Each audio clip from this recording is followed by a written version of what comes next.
When you first move into a new house, there are a few things that you're going to do immediately.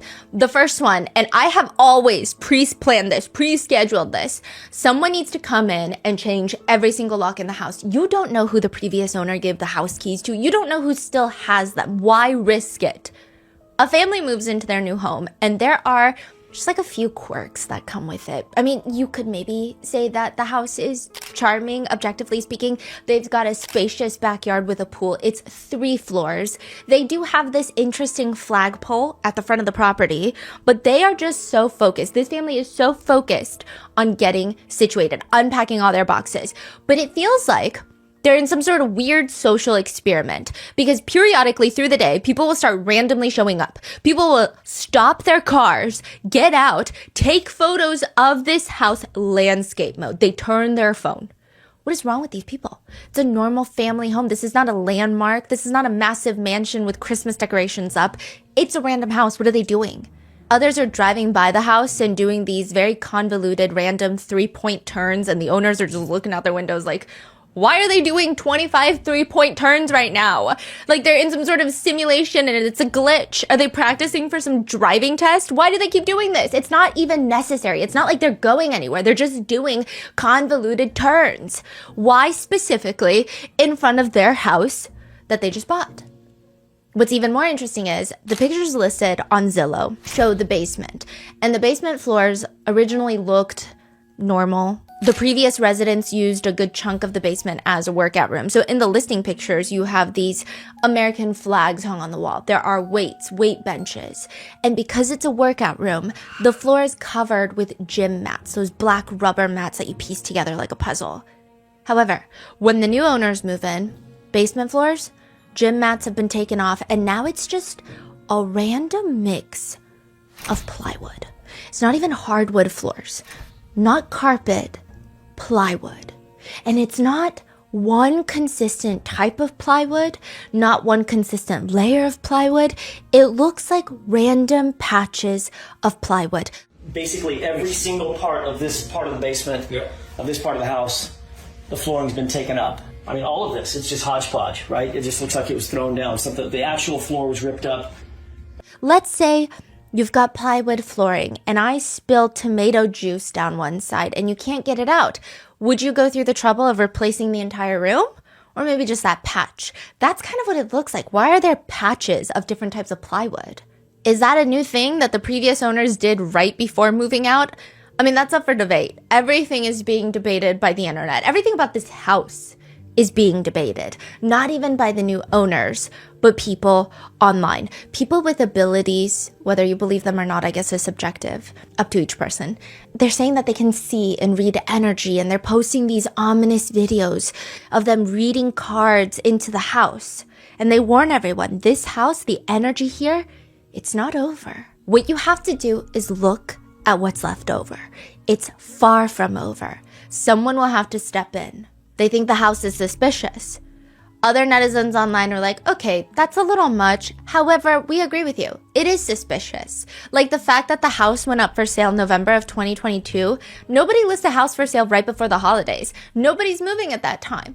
Additionally, the house is originally listed for $949,000, but ends up selling for $905,000, a $44,000 hit in an area where real estate is in such high demand that usually there's bidding wars. How long did it take to sell? Do you know?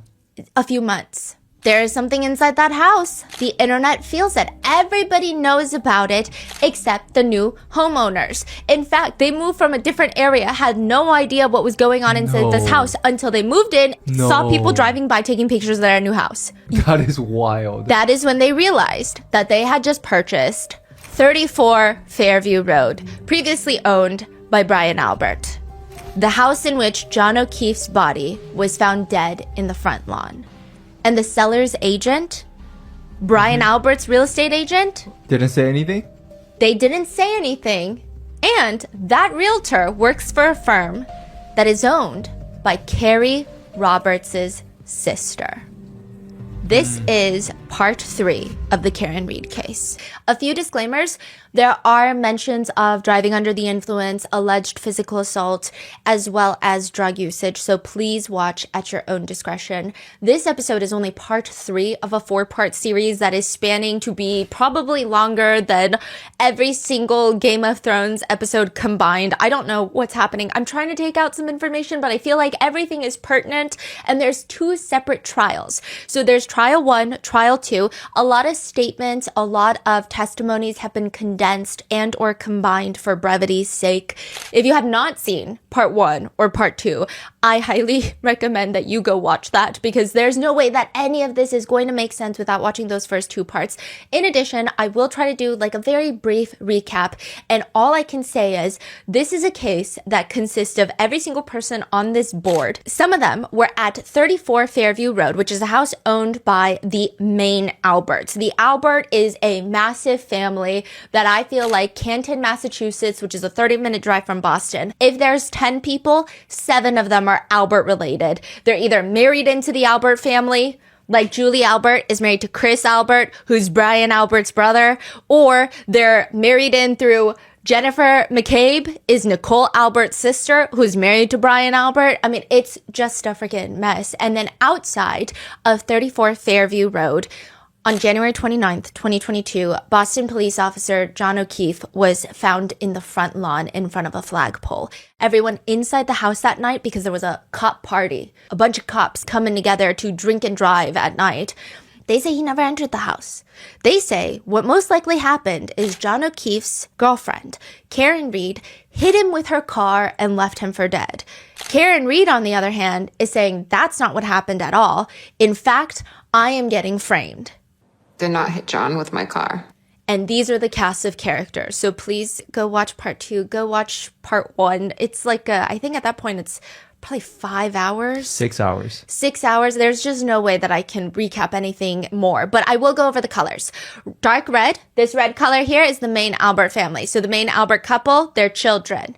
And then you've got the orange, which is Chris Albert's family. This is Brian Albert's brother, his wife, Julie. You got his son, Colin. And then you've got the yellows. The yellows are the McCabes. They're like the McAlberts, you know, they're related to the Alberts because of Nicole and Jen McCabe, and then anyone related directly by Karen. So they're associated with this case through Karen, which is mainly just her defense attorneys. They're going to be in pink.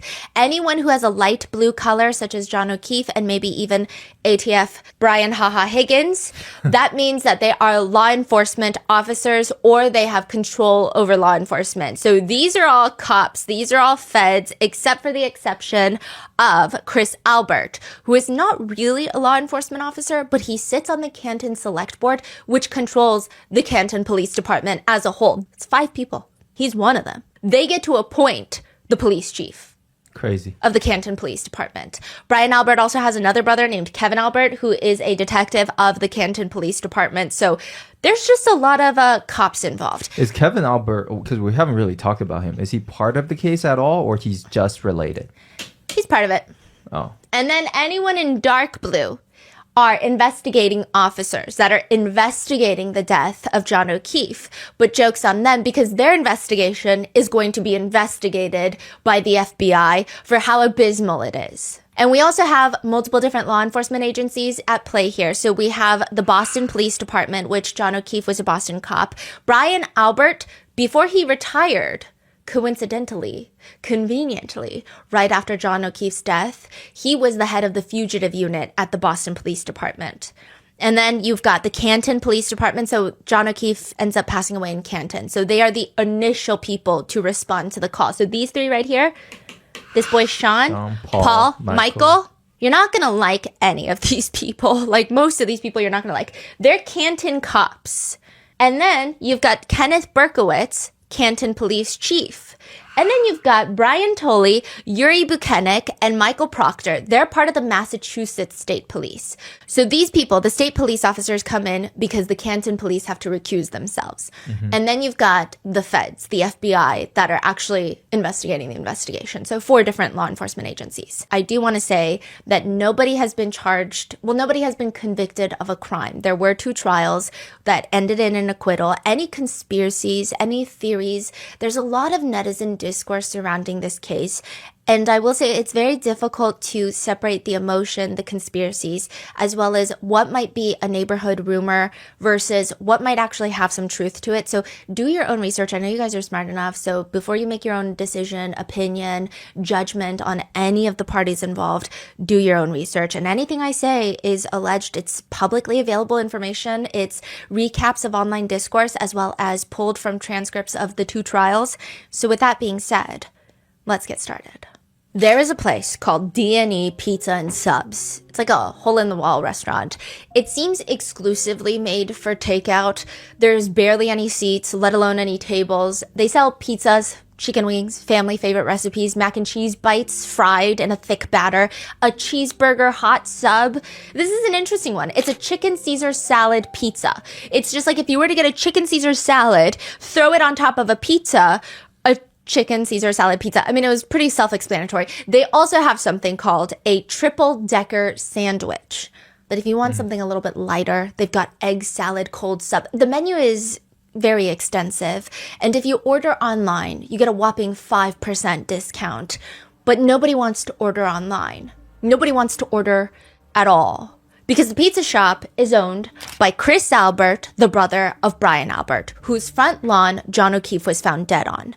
One review, this is from 2018, so this is before all of the suspicious activity has even occurred. 2018, one reviewer writes about this suspicious little pizza shop.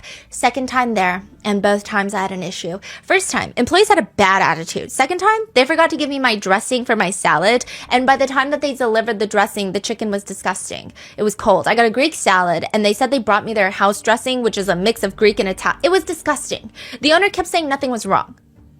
Another one says, you better hope you don't get the blockhead that answered the phone for me when I was placing my order.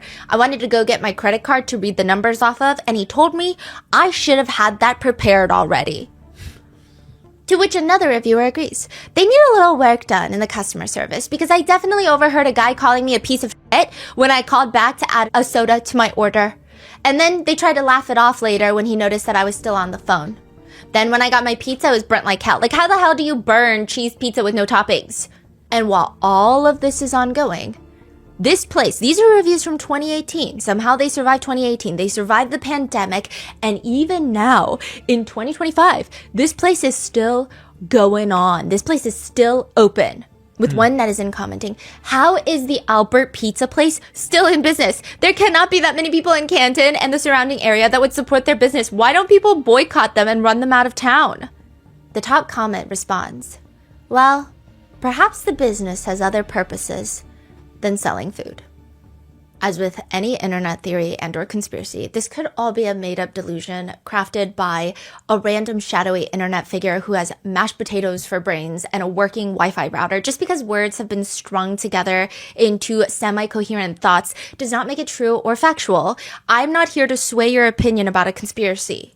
But it is an interesting conspiracy. I did get sucked into the rabbit hole. I turned into mashed potatoes for brains because it's just weird. And it oddly starts with rice pudding.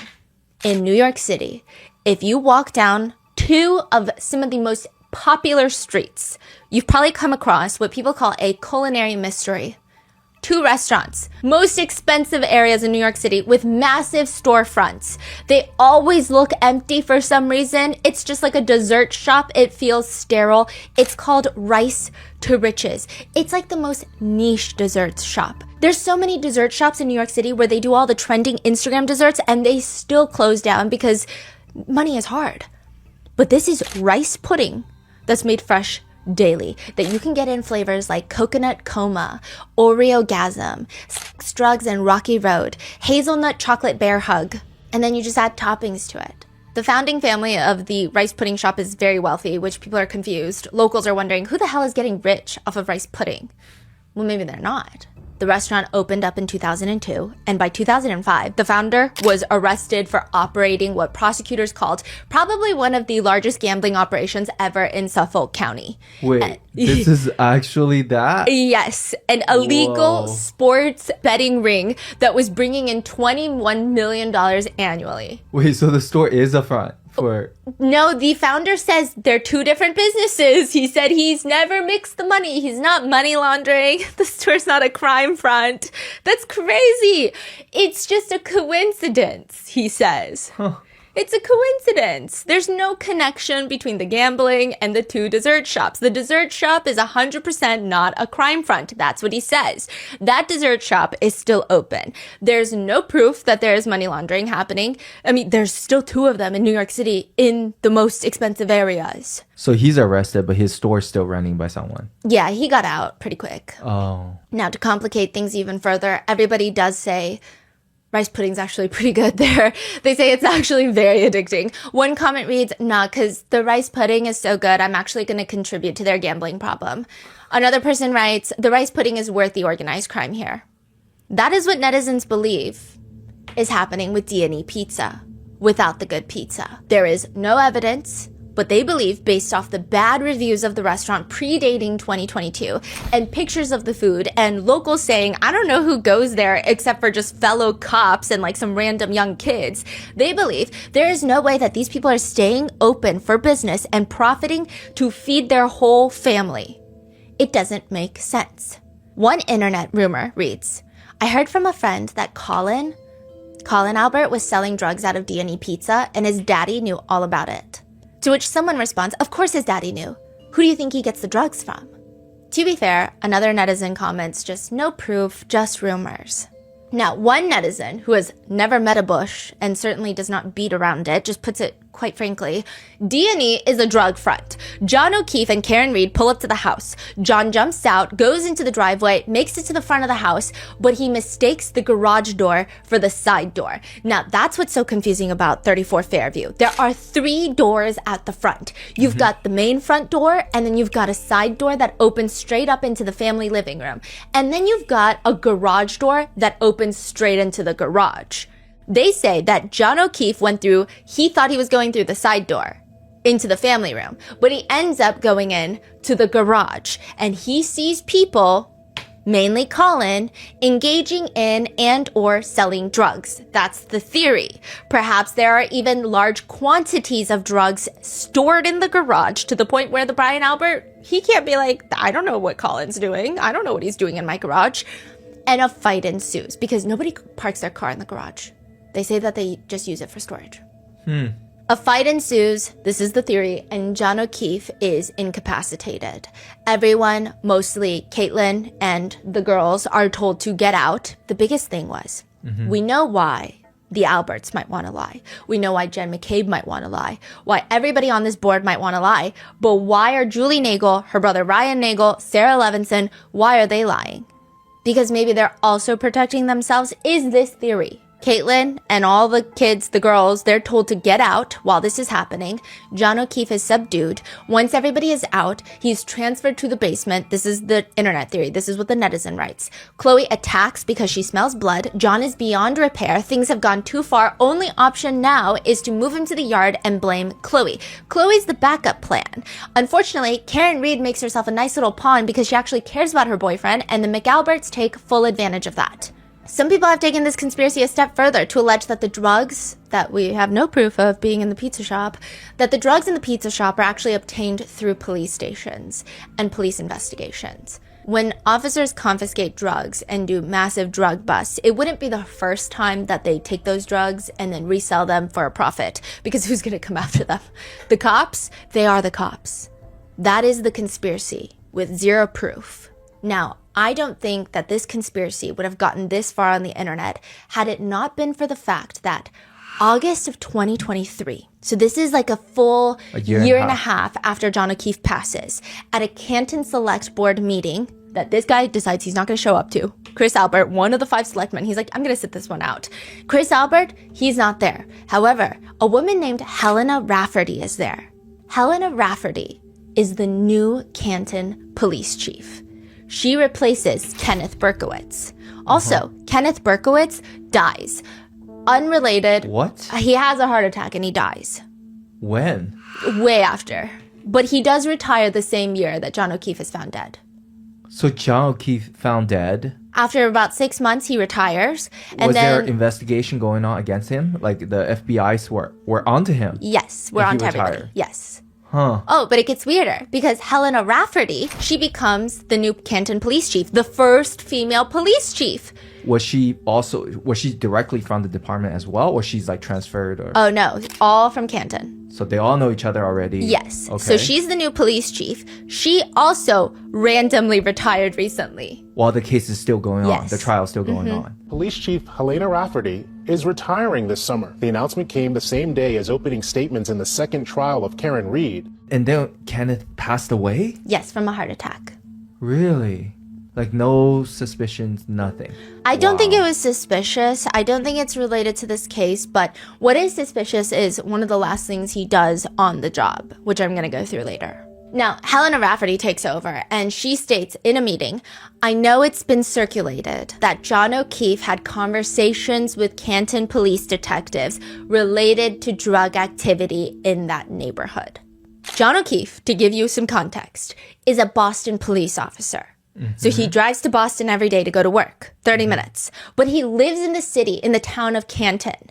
He reports that there's drug activity in Canton. Now, does he report it to his boss in Boston? No, because there's no jurisdiction. So he goes to the detectives at Canton Police Department. Who's the detective at the Canton Police Department?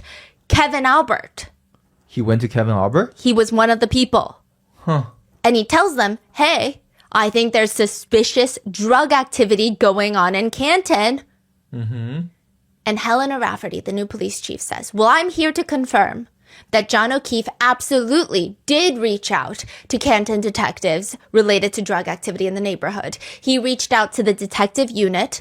However, none, and let me repeat that none of John O'Keefe's well-documented correspondence with us included anyone alleged to be involved in this case. Nobody believes her. That's weird. Okay. What we're getting out of this is she did confirm that John O'Keefe told Kevin Albert and other Canton detectives that there is drug activity in this neighborhood. And this is where it gets suspicious. Chris Albert, Julie Albert, they had been neighbors with John O'Keefe for years. They recently moved away. Yeah. But for years, they were 2 houses down. They never got along with John O'Keefe. They never really talked to him. The day that John O'Keefe passes away, he goes to D&E Pizza. Some people think he's there to scope out what's going on. He goes to D&E Pizza, and that night, Chris Albert is the one to invite John O'Keefe to the Waterfall Bar. Are you saying that he rarely goes to D&E? Or... Nobody really knows, but the fact that he went the day of, people think it's very strange. Okay, another coincidence. Another right? coincidence. What's even more of a coincidence is when they get to Waterfall Bar, Karen Reed starts asking to go to D&E Pizza because she had heard that sometimes they open up after hours to make a pizza. Okay, so the order of event is on that day, Chris show up in the morning of. John O'Keefe shows up for a meal, for lunch. With his nephew. With his nephew, right? So Chris met John O'Keefe, say, hey, my old neighbor, we didn't like each other, but come hang out with us tonight. He says that they were friendly, but there's evidence perhaps that they were not. Right. Yeah. John shows up with Karen. To the Waterfall Bar. To the Waterfall Bar. And then Karen's like, oh, D&E, should we go? Can we go? But they didn't. Like a different day. Karen say, let's go another day. No, let's go tonight. Tonight. Instead of going to 34 Fairview, let's go to D&E. Oh, okay. And then they don't end up going. They go to 34 Fairview, and John O'Keefe ends up dead. So people think this is just too many coincidences in one. Yeah. It doesn't make any sense. So this is where the theory comes into play, that John O'Keefe was killed inside the house. We briefly went over it because there's multiple theories. Some people think that the house is a house full of swingers, and maybe John O'Keefe was confronted by Brian Haha Higgins, about the conversations that he had with Karen Reed and all of that. There are a lot of side theories, but I think if you look at the pictures of 34 Fairview, it's going viral on TikTok. The Alberts officially list their home for sale November 17th of 2022. People start online studying these pictures to see if it's feasible. A big running theory is that John goes into the house. He's either in the garage where there is suspiciously this like paint spill, red paint that's splattered all over the garage floor. Some people think that the paint was poured on top of blood that had been scrubbed off. Some people think it's just a paint spill. Some people are like, we can't even confirm when this paint spill happened. There's just a lot of, we're going to circle back to this. Red paint? Yeah, it's like a dark burgundy. Then I will see, is there a part of the house is that color? Like, what are you using that color for, right? I don't see anything that was that color in the house. Dark red. Other people think that this occurred in the basement. A fight breaks out in the basement, in the workout room, which would explain the laceration to his head. It could have been sustained from a dumbbell. It could have been sustained from any of the heavy weights down there. Regardless, all the theories end with John O'Keefe suffering a fatal injury to the back of his head. Nobody thinks that any of this was premeditated. In fact, a lot of the people that believe in the D&E theory, they believe that all these guys, they just want to beat John O'Keefe up. That's their game plan. And maybe it works with other cops. You beat him up and you say, hey, so basically what's going to happen is you're going to shut up about this. They make him feel fear. That's the energy that people believe is existing inside of 34 Fairview Road that very night. He suffers a fatal injury to the back of the head, and everybody starts freaking out because it wasn't supposed to go this far. Chloe, the German Shepherd, starts attacking John O'Keefe. The residents and the partygoers ultimately freak out even more, and they decide that they're just going to lay his body on the front lawn, and they're going to blame the snowplow drivers. They're going to say that John was drunk. He gets out of Karen Reed's car. Karen drives away, leaving him, which was a happy coincidence for them, and John gets hit by a snowplow. People have died from getting hit by industrial city snowplows. He's drunk. He didn't see the snowplow coming. The snowplow driver at 3 a.m. didn't see John, and they hit him, and he dies. So they wait until the snowplow driver drives off, does their route of 34 Fairview. Once they hear that snowplow go through, they move his body outside. By the next morning, Karen inserts herself into the situation, thus giving them the perfect opening. Again, this is all alleged. Nothing has been proven. That's the running theory of some internet users. And they just need to know if it's feasible to bring John's body out of the basement without being seen by the neighbors. The most popular theory comes from the basement opens into the backyard. There's what they call bulkhead doors. So it looks like one of those storm shelters. It's like a plank of wood. You know when you are on the street in New York and you see those steel doors that open and then you walk down and it's the bottom of like, it's kind of like that, but not as official. It's just like a wooden door. You lift it up. There's a few steps and then a regular door. You walk in and that's the basement. Look at that. Yeah. Directly into the backyard, yeah. When you get out of that, you're in the backyard. You turn to the side, there's a fence. You open up that fence, directly in front of you is the flagpole. And that is the darkest part of the whole property. They believe that someone went, one of these partygoers, parked a car on the side of the street. Then the others came in through the back side door and dragged John O'Keefe's body towards the flagpole in the middle of the night, long after Karen already went home. But does the floor plan of the house make this theory feasible? Some people are saying these are the wild cards. All of Brian Albert's friends, because other than that, family has a reason to lie for family. But what about Julie Nagel, Ryan Nagel, Sarah Levinson? Why would they say, no, I didn't see John O'Keefe coming inside. No, I didn't see anyone go into the basement. Why would they say these things if you don't believe that they're involved in the drug theory? Why would they lie? It doesn't make sense. Sarah Levinson is a nurse. Why would she risk her career for any of these people? Adding to the theory the most when you look at the floor plan of this house is that this is not an open concept first floor, which when everybody testifies, you almost envision it to be. They're like, yeah, you walk in through the front door. If I'm in the kitchen, I see everyone. I see you in the living room. I see you in the kitchen. I see everybody. That's not the case. That's not the case at all. The front door is like a vestibule. Okay, you walk in and on your right is this small dining room. And then to the left is a small entrance with the library, the study. And then there's stairs leading right up to the front, like right in front of you. There's stairs going upstairs. And then behind it, there's a door that you open and it leads into the basement. So there's stairs going down into the basement. Wait, you're saying there's a door to the basement? Yes. To open? to get into the stair to go down Yes. into the basement. And then if you were to keep that door open, behind that door is the small opening to the kitchen. And these are small openings. These are not massive, grand, arched entryways into each room. These are door-sized openings. So no, if you're in the kitchen, you might not even see if someone walks in. You might not even see if someone goes into the basement if that basement door is kept open. So all of these could justify why maybe some of Brian Albert Jr., Birthday Brian's friends, didn't see John O'Keefe that night if he were to have actually been in the house. Netizens think this makes perfect sense, especially now with the Alberts selling the house. The house had been in the Albert family for decades. Albert, this Albert, Chris Albert, Kevin Albert, all of them grew up in that house and they just randomly decide to sell it. If you do look at the purchase history, it says that this home was purchased in 2010. That's not true. Brian Albert purchased it from his parents in 2010. It was owned by his parents before that.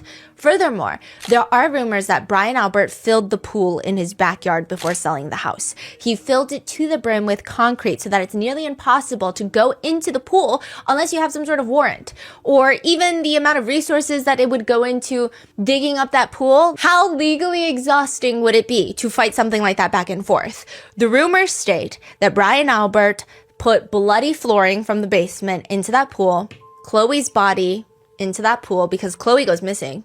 What? Into that pool and then filled it in with concrete. However, that doesn't make sense because, well, for one, the new owners would have every right to dig up that filled in pool. And with the attention that this case is getting, I'm sure someone out there with disposable income would be more than happy to even fund the operation of digging up what's in that pool and even paying for it, or even a contractor to do it for free attention to their services.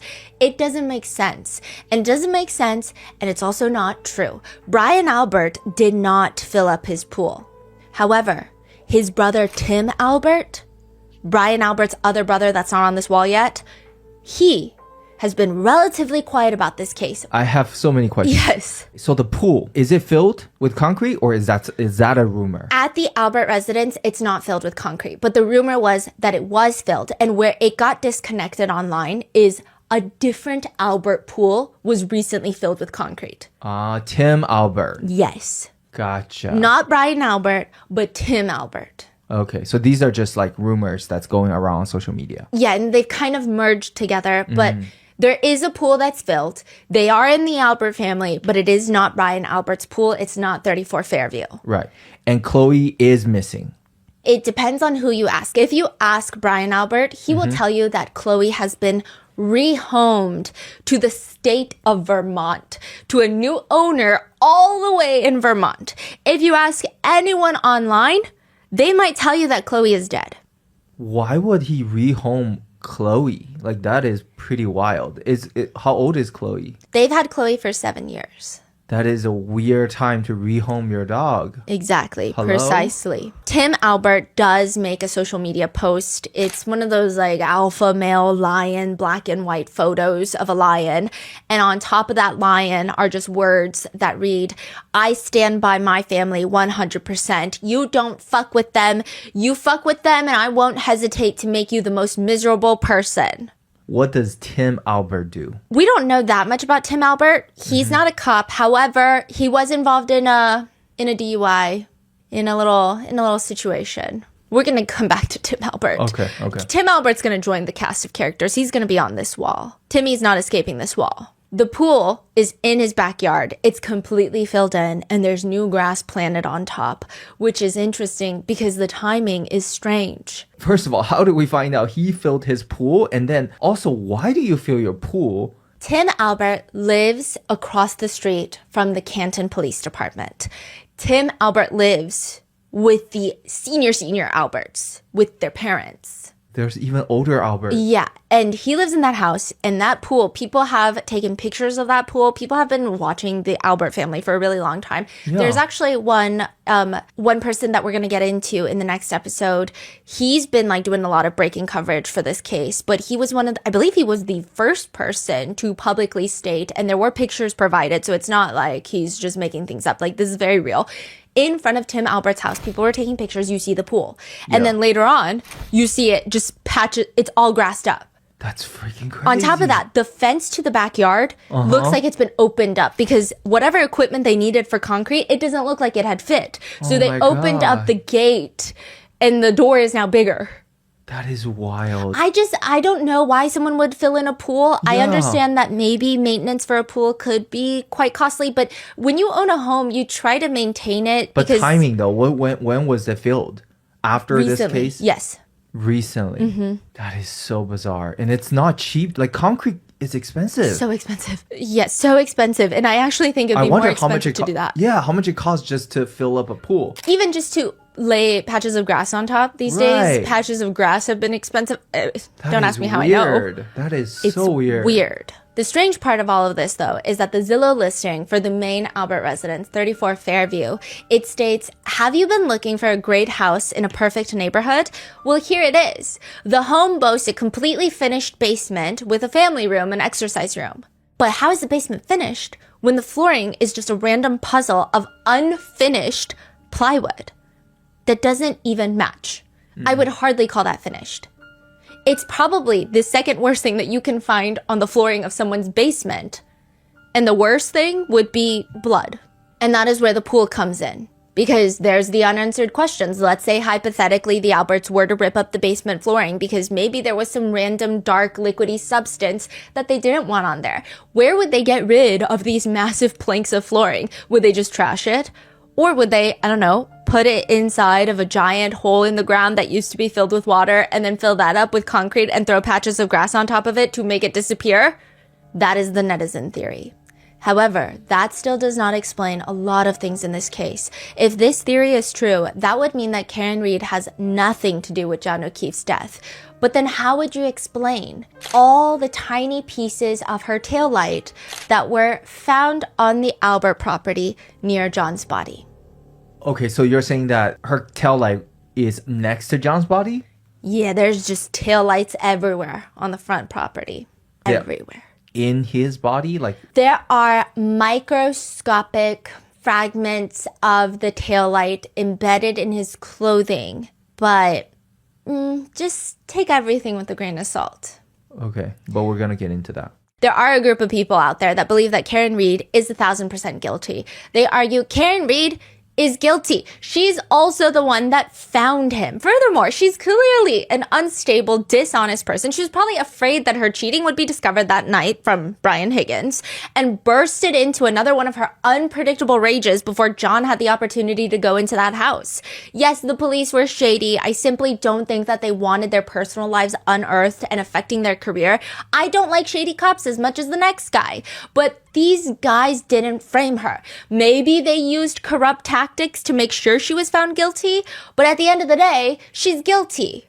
Which I will say, anything that reads, quote, maybe they used corrupt tactics to make sure she's found guilty should be a massive red alarm, but I digress. There are people that hate Karen Read. Some argue it's not even that I hate her.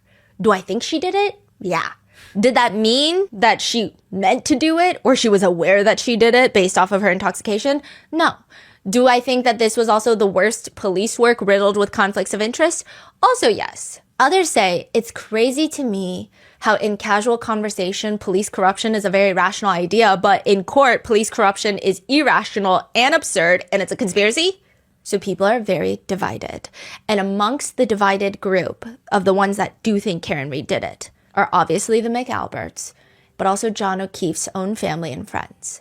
One of John's childhood friends says, the defense theory has so many problems. If you're going to suggest that people in the house are part of a conspiracy and it was a grand plan, why would you put Johnny's body still alive, mind you, on your front lawn?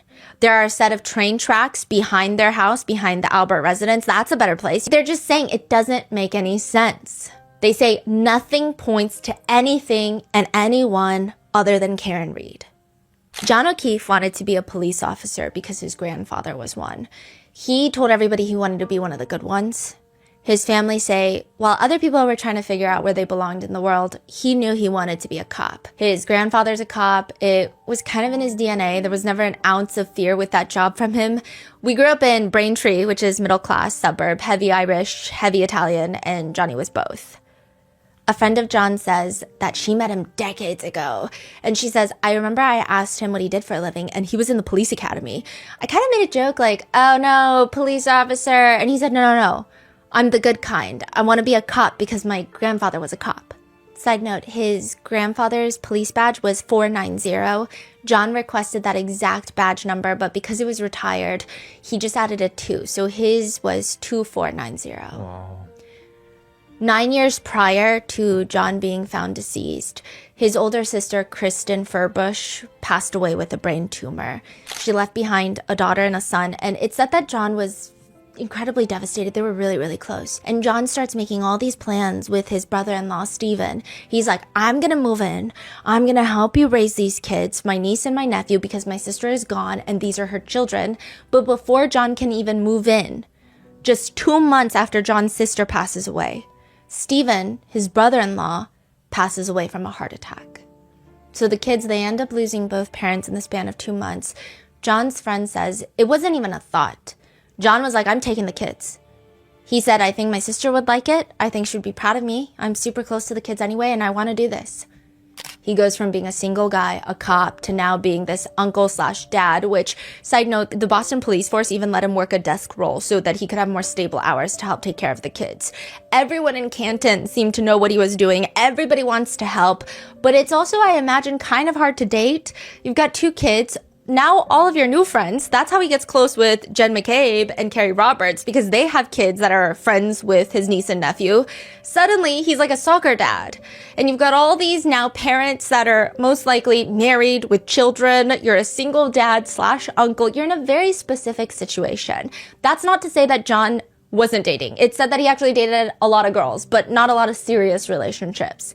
So during the pandemic, John reaches out to a few of his ex-girlfriends. I don't know if he's sending a mass email or the same message, or if he's just like everyone bored from the lockdowns, but he reaches out to Karen Reed. They dated back in 2005. Karen says that she met John O'Keefe at a birthday party, and she says, he was handsome, he was sweet, and I mean, I was 24, so that was about the criteria at the time.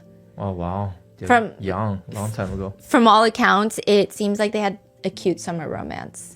Karen went to Ireland to work, and now she's back in town for the lockdowns. She gets a Facebook message from John that reads, "Hey, blast from the past, how are things?" Karen says, I didn't answer it right away because I saw a picture of him with a bunch of kids, and I thought, oh, he looks like he's married and he's got kids. And then I ended up reaching back out to him, and then I learned the backstory of where those kids came from, and I knew that John loved his sister more than anyone or anything, and he loved those kids. I didn't really aspire to have kids, but I cared about John's kids. Karen's got her own house about 20 minutes from Canton, so she would drive and stay with John maybe 3 to 4 times a week. Now, side note, Karen teaches finance. She's an asset manager, and at night she teaches university kids about, I think, capital gains. And she works from home. So John's niece and nephew, they also have to do remote learning. John's a cop. He doesn't have the ability to work from home. So most of the days, Karen would go to John's house, work from home, and then give the kids lunch, take care of them while John's not home because he's a cop. And then every day she's working from home, just doing this. She's like a second parental figure. She says, I've never been married. I don't have kids. I don't envision myself having a white picket fence bullshit. Is that what she said? Yeah. Huh. And when it comes to marriage, she says, I would have considered it strongly for John, but it's not ever something that I've aspired to do. Some people are going to say goals. Other people say it's very bleak, which, to give you some context to that, It must be a lot for the small town. Yeah. Right? I will say Karen is a very headstrong woman. There are a lot of netizens who think that many of these mothers were very jealous of Karen because Karen is cool. She's a single woman. She doesn't really care to have a traditional family and a traditional house and be a soccer mom. Yeah. She also seems like, whether you like it or not, she seems a little crazy. She seems like she knows a good time. She also seems like she's fun with the boys. Like, she'll drink a beer. She sounds outspoken too, is she? Very outspoken. But Karen has recently been diagnosed with Crohn's disease. She also does have MS, which Jen McCabe also has. But before she gets that message from John on Facebook during the pandemic, she had gone through 10 surgeries within an 18-month period. So I can see how she doesn't care about the white picket fence bullshit. She's just trying to get through these obstacles. It's been reported that John and Karen bond over the fact that, yeah, maybe life has not been going according to plan for either of us. They start dating. 2 sisters are called to testify during Karen Reed's first trial. Laura Sullivan and Marietta Sullivan. They are the 2 sisters that were present on the New Year's Eve trip that Karen told Brian Higgins about. Brian Haha Higgins. Remember, he was like, did they bang? Question mark. And I said, did they bang? Question mark. Do you remember that? Yeah. Yes. So those were the women that one of them was flirting with or had a thing with. Everybody John. has a different opinion about what happened in Aruba. I can't find a single fact or story that everyone in the small town of Canton is like, you know what? That's what happened.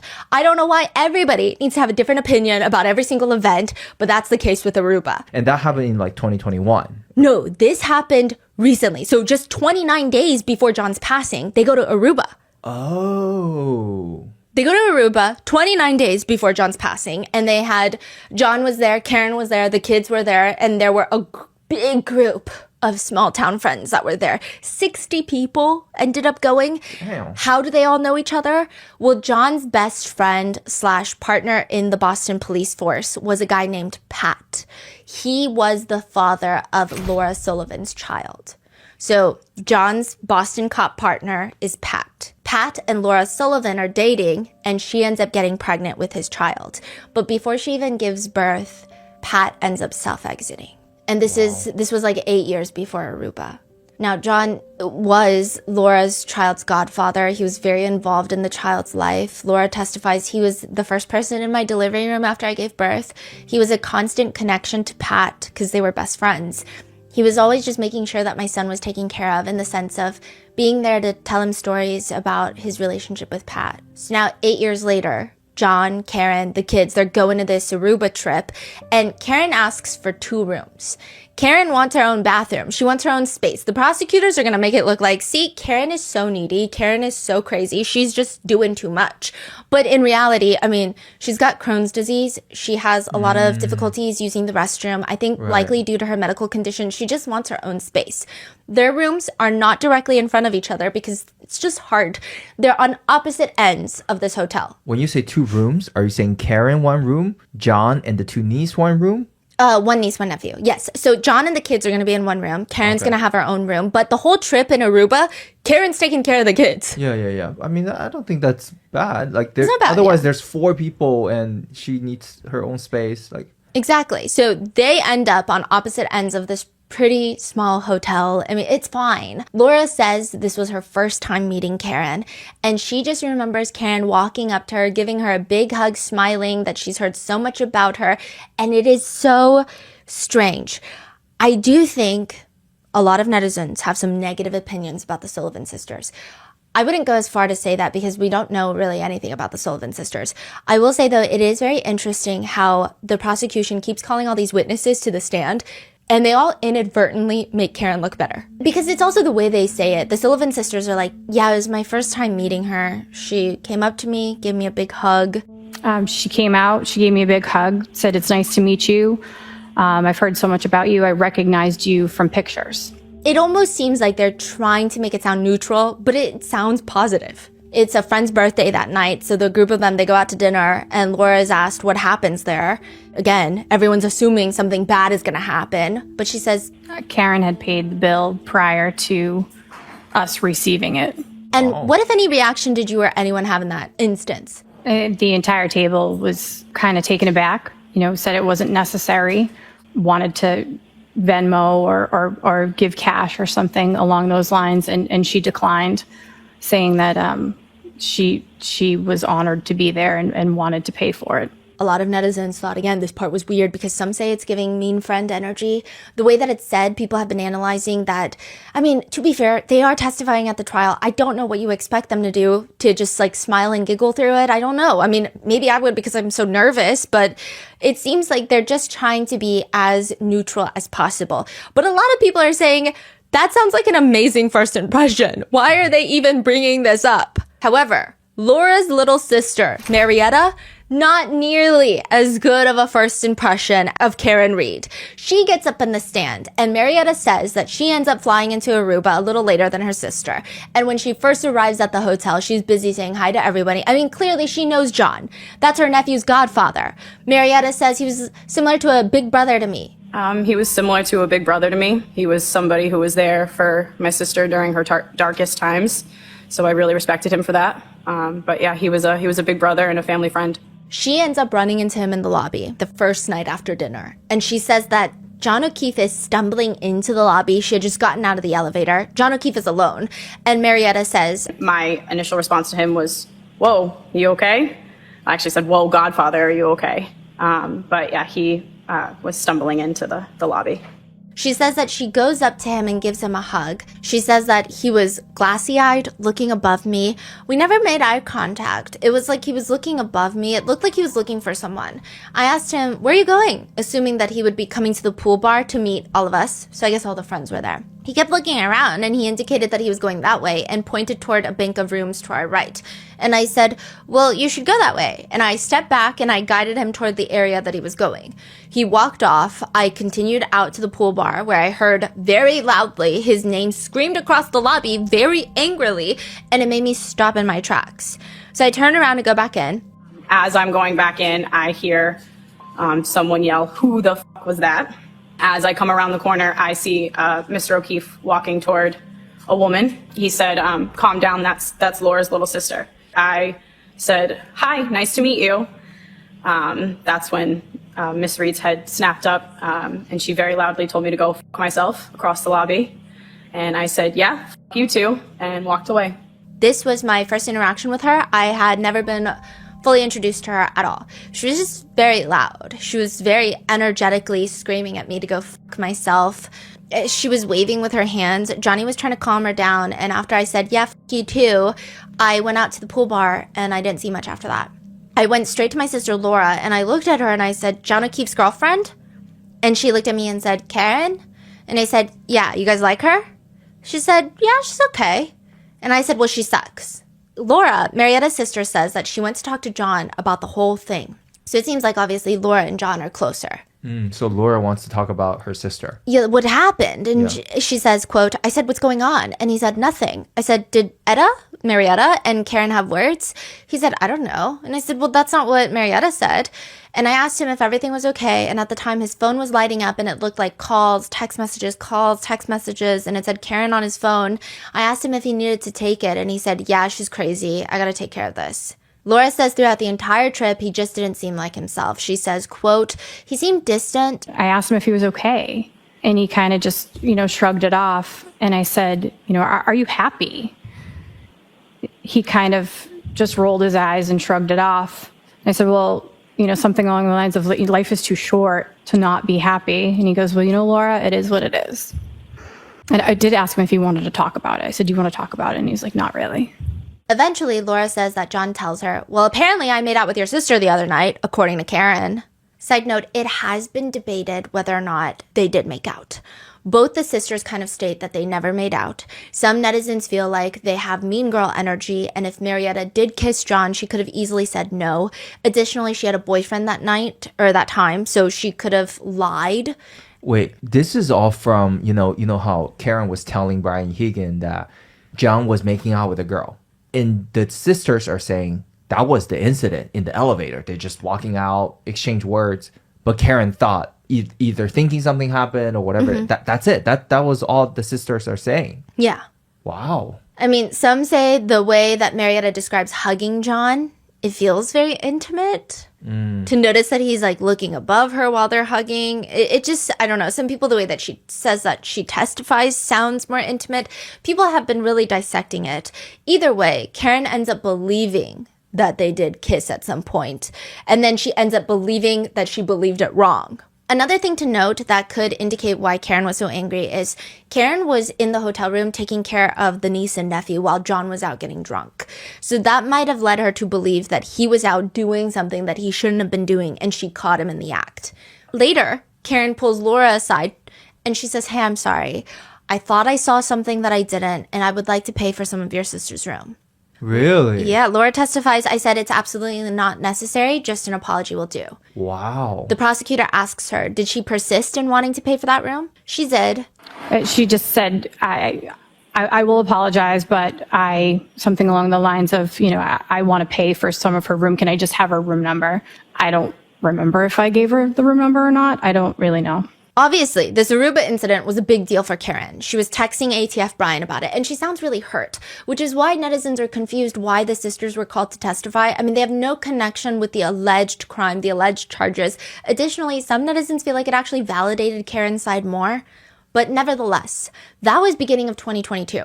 28 days later, John O'Keefe and Karen, they get into another fight. The morning of January 28th. The day... Technically the day, yeah. Of. Karen and John, they start arguing, and it's mainly because Karen took John's niece to Dunkin' & Donuts for breakfast. Karen says, he thought I spoiled them. I was miffed because it was just in the essence of saving time. I would say the arguments that we've had, this was probably one of the unfair ones, so I got my back up more than I normally did. And it sounds kind of like an unbelievable fight, but a close friend of John's does state that John would complain about Karen, and what would he complain about? Quote, I did hear him complain about when Karen would buy very nice things for the kids. He wouldn't like that, stuff like that. Or buy very nice things? Mm-hmm. Or take the kids to get their nails done or something like that. He didn't like it. Huh. Which a lot of netizens, again, are saying, wait, how is this helping the Commonwealth's case? Because so we're just mad that Karen has financial resources and she's using them on not even her own kids? Exactly. There's a text from Karen Reed to John O'Keefe read, January 28th, 2022, 9:49 a.m. You have really hurt me this time. John responds, I'm sorry, this has been an issue with me for 8 years. It physically hurts me to see everyone else in their lives, the kids' lives, do things for them, and I'm forced to always be the bad guy. Which, while I can see how frustrating that is for John, just on a human level, a lot of netizens also argue, but that's not Karen's fault because Karen is not their parent, is not their guardian, is not their parental figure. And if anything, she's being nice to the kids. In fact, a lot of people say that the kids loved Karen, and that actually caused a lot of strain in their relationship. Karen responds, I am not the same as everyone else. Most of the time, I try to do what is healthy and smart for them. More importantly, I try to support you on what you need. You just lashed out at me and said terrible things. I don't know how you've gotten to this point with me when I'm just trying my hardest. You made your point and you continue to beat me down. I have a lot going on too. Physically, I'm falling apart and trying to get answers and help. I'm just your girlfriend. I'm not a perfect parent. I'm trying very hard and sometimes treat them nothing like I used to. So a lot of people think it indicates that maybe prior she would make a lot of meals that were maybe healthier. John responds, I know, I'm sorry for lashing out. I'm just hurting and struggling daily with them. Always feel like I'm failing at this parenting thing. I wasn't built for this. Karen responds, niece, the niece's name redacted, isn't perfect, but everything wonderful about her is because of you. I know she's her mother's daughter, but she wouldn't be so bright and successful if she lived with anyone else. These are the morning of? Or? Yeah. Karen's texting him not to lose faith in the kids or himself. And she says, life can pick you up sometimes. Please be happy with them and put away your frustrations for the rest of the day and just be so proud of yourself, JJ. But later in the day, I think Karen has some time to stew about it. She thinks about it a little bit and she responds, I feel pretty shitty about how this morning went down. I know you said sorry, but it really stung, especially when I've been trying pretty hard lately. I feel like a loser turning around, just coming back over to the house after everything you said. John responds, not sure what else you want me to do. I said I'm sorry and I was out of line. If you prefer to stay home, I totally get it. Things in my own life have been difficult too, you know? I know. Text messages, some netizens don't think it puts John O'Keefe in the best light either. I guess he does consistently brush her off when she wants to talk about how hard she's trying, and she does have her own struggles as well. And other times when she's trying to communicate, He's very standoffish, and I think a lot of people think that adds to the statement that Jen McCabe said, which is that all the women in these little soccer PTA mom groups think that Karen Reed is just a glorified babysitter. Karen says, tell me if you're interested in someone else. I can't think of any other reason you've been like this. Nope, things haven't been great between us for a while. Ever consider that? Kids are here. I'm not in the mood to talk. So you're not into it anymore? That's fine, but I don't want to keep trying and you keep treating me like this. I'm trying to kiss and hug you this morning and you whack me in the face with a pillow. He says, sick of always arguing and fighting. It's been weekly for several months now. So yeah, I'm not as quick to jump back into being lovey-dovey as you apparently. It appears that Karen tries to get in contact with him by calling him nonstop. I don't know what nonstop means, but he says, OMG, stop calling. I've explained it a few times already. I'm not doing it again. So you're not into this anymore? Not into fighting all the time, correct? If you tell me you're interested in someone else, you will never hear from me again. You can have all the space in the world. He just responds in caps, I'm not answering, stop calling. She texts him, I'm gonna grab a drink in a bit. Can you please answer? John responds, no, Karen, not sure why you need to announce that you're grabbing a drink, but have fun. She says, seeing if you want to meet me later. Again, a lot of people say that these texts give the impression that Karen just really wanted attention from John, and that could explain why she was reaching out to Brian Haha Higgins. It seems like she just wanted John to show her some sort of... I mean, the logic is coherent. I'm not saying it's the right thing to do. She later texts John O'Keefe frustrated. I've been dealing with my own personal crisis over things that I have zero control over. I'd like to lean on you too sometimes. Instead, I just hear everything I've done wrong. She also states that she doesn't want to go meet him at the house right now because she feels like the second she walks in, the niece and nephew are going to get chatty with her and, quote, that's going to irritate you. So again, which further, I mean, at this point in the text message, he doesn't disprove the theory. Wait, she's saying that if the nieces are showing like interest in Karen, like getting close, like, you know, being friendly, that's going to irritate John O'Keefe. I don't think it's just the fact that they're probably friendly with Karen Reed. It's the fact that they probably think that John O'Keefe is the bad guy, the bad cop. Mm-hmm. And she's the fun one. Mm. And they're going to be like, you're fun, unlike JJ. And maybe they say stuff like that. I don't know. You know? So, I mean, there was another incident where Karen said that the kids had gone on to vacation with John O'Keefe's parents. When they get back, they hugged Karen first. And that was kind of a situation in their relationship. I think that maybe some netizens are saying it also adds to the dynamic of the fact that these are not his kids. If they were his kids, he'd probably be a lot happier that maybe his kids even like his partner more than they like him. Because that's what teenagers do. But I think it's the fact that he was also their uncle, their fun uncle for the longest time. Fascinating. And then now he's, I don't know, right? Yeah. But Karen states that John would get a little upset over things like this. Side note, in the text messages, there are conversations about a water heater that was not working at Karen's house. And it's interesting because, again, when you read these messages, some people interpret it as, God, Karen Reed is so annoying. She's so needy, so high maintenance. Others think John is just kind of mean towards her and not really showing her basic appreciation.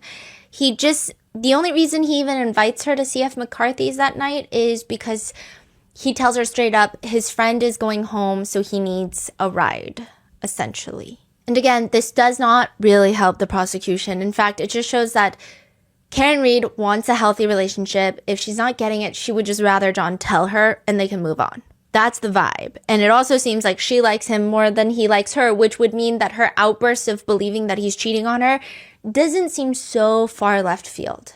One netizen comment reads, to be honest, I expected the text to be really bad. Thus far, I just see a lot of standard couple bullshit. Karen says this fight was pretty rough. She ends up calling her dad that day before going to CF McCarthy's and then Waterfall and then 34 Fairview. She's at her house and she just says, my father just gently said to me, Karen, why don't you stay home tonight? It's going to snow anyway. But I didn't. And she says, Dad, if I had listened to you, none of this would have happened. because now John is being rushed to the Good Samaritan Hospital and the likelihood of him surviving is very slim. His body temperature is at 80 degrees Fahrenheit or 26.7 degrees Celsius, which means multiple organs are already shutting down. A paramedic does mention when someone's hypothermic and in cardiac arrest, we can't declare them dead or passed on until they've been warmed up. A lot of times with hypothermic patients, they can appear to be dead when they're actually still alive. So there have been instances where people have woken up in the morgues that were hypothermic and when their bodies warmed up a little bit. So we have to be very cautious, very careful about treating them as much as we can. But that doesn't seem to be the case here. There is a fatal laceration to the back of John O'Keefe's head that has caused multiple skull fractures and bleeding in the brain. John O'Keefe will pass in the hospital, while Karen is 2 doors down on the same floor, losing her mind. Karen gets section 12 in that same hospital. She says while at the scene, she calls her mom, she calls her dad, her brother. Nobody's answering. She's freaking out. Eventually, her dad calls her back. And in this emotional, distraught state, Karen tells her dad she does not want to exist anymore. He is so nervous for his daughter. He calls the police to make sure that they're making sure she's not trying to do anything. Like the Kempton Police Department? Yes, and they section 12 her because, you know, his trust in the police was very high at this point. Yeah. Could you explain section 12 for? It's like a psych evaluation. So she's forced to go to the hospital, go through a mental evaluation to make sure that she's not going to self-exit and be a harm to herself and or to other people. She ends up 2 doors down from John. John's parents are driven to the hospital by Carrie Roberts. So after leaving the scene, she actually drives back to the scene. It's very complicated. She and Karen leave 34 Fairview together. And then the officer calls Carrie Roberts and is like, you got to bring Karen back because we got to section 12 her. So then she drives back to 34 Fairview. Karen gets ambulance to the hospital, section 12. Carrie Roberts then goes to pick up John O'Keefe's mom and dad, Peggy, and they drive to the hospital. And Peggy O'Keefe, John's mother, says, we started walking down the corridor of the hospital, and as I'm walking down, I hear Karen Reed yell, Peg, is he dead? Is he dead? Peg, Peg, is he dead? And I just kept walking, and then I asked, I don't know if it was a nurse or a worker, I just asked, what is she doing here? And she says, oh, she's being psych evaluated. To which Peggy is later asked by Prosecutor Brennan, Special Prosecutor Brennan, right here. He's the prosecutor for trial number 2. Yes, and he's a special prosecutor, so he's not a DA. He's brought in specifically for this case, and he's paid like $500,000. Sharper than Lally, I will say, but still kind of, his nickname online is Spanky. Spanky? Because his name is Hank. Hank, Spanky. Yeah, they call him Spanky. That's it? Just because of his name is Hank? I think it's Special Prosecutor Hank. And I think it's supposed to Spank. be not the nicest nickname. Spanky. Got it. Yeah. To which Peggy is asked later by Spanky, so when she was yelling, could you describe her mood or demeanor? Was she animated? She was loud. I don't know. She was just loud as she was saying it. Paul O'Keefe, John's brother, will also later testify that Karen screamed at him too, to which Paul at this point blows Karen a kiss and walks off with his family. This blowing of the kiss has been interpreted in drastically different ways depending on the netizen. Some people think that it's just him trying to show her love in a very difficult situation where everything is falling apart. Others say it's kind of weird. You know, I don't know. Now, a firefighter later testifies that it appeared to him that Karen was showing signs consistent of having gone through a traumatic experience, rapid, repetitive speech, and it's been said that she was freaking out about how she was going to take care of the kids. So she might have felt some sort of responsibility there. Karen's brother says when Karen finds out that John is gone, she does lose it for a little bit, but within a short period of time, she finds a way out. She says, by the time I finally get out of the hospital, right before noon, I said, Dad, I want to go see the kids. So Karen, her dad, and her brother, they all drive to John O'Keefe's house, where John's parents, John's brother, John's father, his niece and nephew are all there. And Karen says, I hugged his dad and his niece, greeted his brother and his mother. I knew they had just identified the body. And I said, Paul, which is John's brother, Paul, what did he look like? What happened? And he said, my brother looks like he went 5 rounds with Tyson. Looks like he got beat up. Paul would later say about looking at his brother, he was pretty banged up. His eyes had swelled up. He had a breathing tube in, or a mask anyway. Blood coming down his nose, blood coming down his mouth. What really stood out to me were the eyes. It was almost as if there were ping pong balls under his eyelids. They were that swollen. However, Karen states John's mom clearly doesn't agree. She claims John's mom, quote, and his mother leaned over the kitchen island and says to me, I think he looks like he got hit by a car. I think he looks like he got hit by a car. And I'm like, wait a minute, were you both looking at the same body? That's what Karen says. Karen eventually goes upstairs to grab her things, and she knew immediately the whole thing felt off. That's why she doesn't end up staying a long time. Karen's dad and brother are also there, and Karen's brother says after a couple of minutes, John's brother gets a phone call. He leaves the room, and when he comes back, the way he looked at my sister, it was like time stopped. Oxygen left that room at that point, and there was some serious looks of guilt being thrown at Karen, subsequently at my father and I as well. Karen says, I could read the room. I could tell that I wasn't wanted there. She really was not. Later, Peggy O'Keefe testifies. And then they came in, and then he said, do you mind if we go upstairs and get a couple of her things? Which I never should have let them go up there. But at the time, and I really didn't have anybody else to help me keep them down in the kitchen. So I don't know what they got up there, what they did up there. So Peggy's saying, I shouldn't have let Karen upstairs that day. Peggy also states that she doesn't remember ever saying anything to Karen along the lines of accusing her of hitting him with her car, but I don't know. One of John's closest friends also states, we had no details at this point. I immediately called Johnny's brother, Paul, and Paul started to fill in some of the gaps. Everyone liked Karen, and everything changed on the morning of the 29th. And everyone thought, if she did this, she's going to be held responsible for it. And at this point, we didn't necessarily think that Karen hit him on purpose. We just know that something happened, she hit him, and she left. One of John's friends compares it to Karen needs to fall on the sword if this is what she did. They just want her to admit it, show remorse, and they can move on. But as the trial goes on, they change their minds and they say, quote, this is quite literally a murder carnival.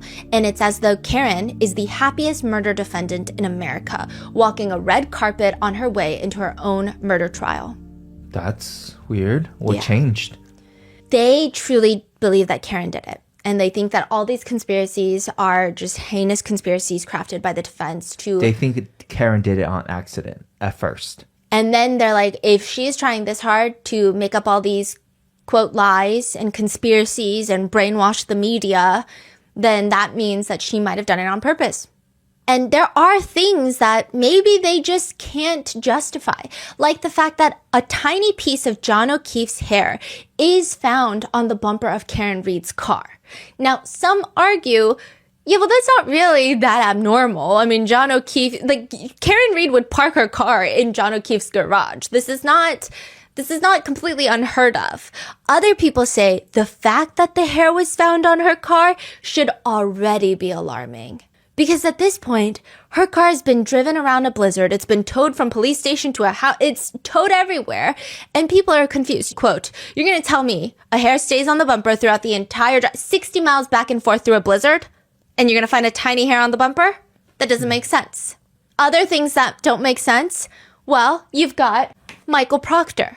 To have an stellar performance review for work is a very hard endeavor. If you've never had a bad mark on your employee performance review in 12 years, you might as well brag about it too. Saying, quote, I've never had a single complaint. I've never been the subject of any disciplinary actions. All my employee evaluations are either outstanding or excellent. But sir, quit playing. We know exactly what you've done. Trooper Proctor is up on the witness stand, and for my audio listeners, he looks like a freshly boiled egg. There's not really a more eloquent way to describe his features, though Proctor is a witness and one of the lead investigators on the case of the death of John O'Keefe. He's sitting at the witness stand looking like a defendant. I mean, he might as well be. He's fighting for his life. He tries to win the jury over with the fact that he's been doing this job for 10 years. And everyone's like, that's actually terrifying. 5 years with the homicide unit. Again, we're scared. Several homicide schools he's attended. That's what he calls them, homicide schools. He also has experience working in narcotics. A lot of people are like, lots of cops with access to drugs. He was on a shift when the call comes in that there was a male party discovered on the snow outside of a residence. That's what he says he was told. He wasn't told anything else. Canton police, These three right here, the Canton clowns, they quickly fill him in that it's a Boston cop, 10% survival rate. That's what Proctor says that he's told. And the first stop Proctor says he's going to make is going to the woman that called 911, Jen McCabe. He drives over to Jennifer McCabe's house where Jen McCabe is there. Her husband, Matt McCabe, is there.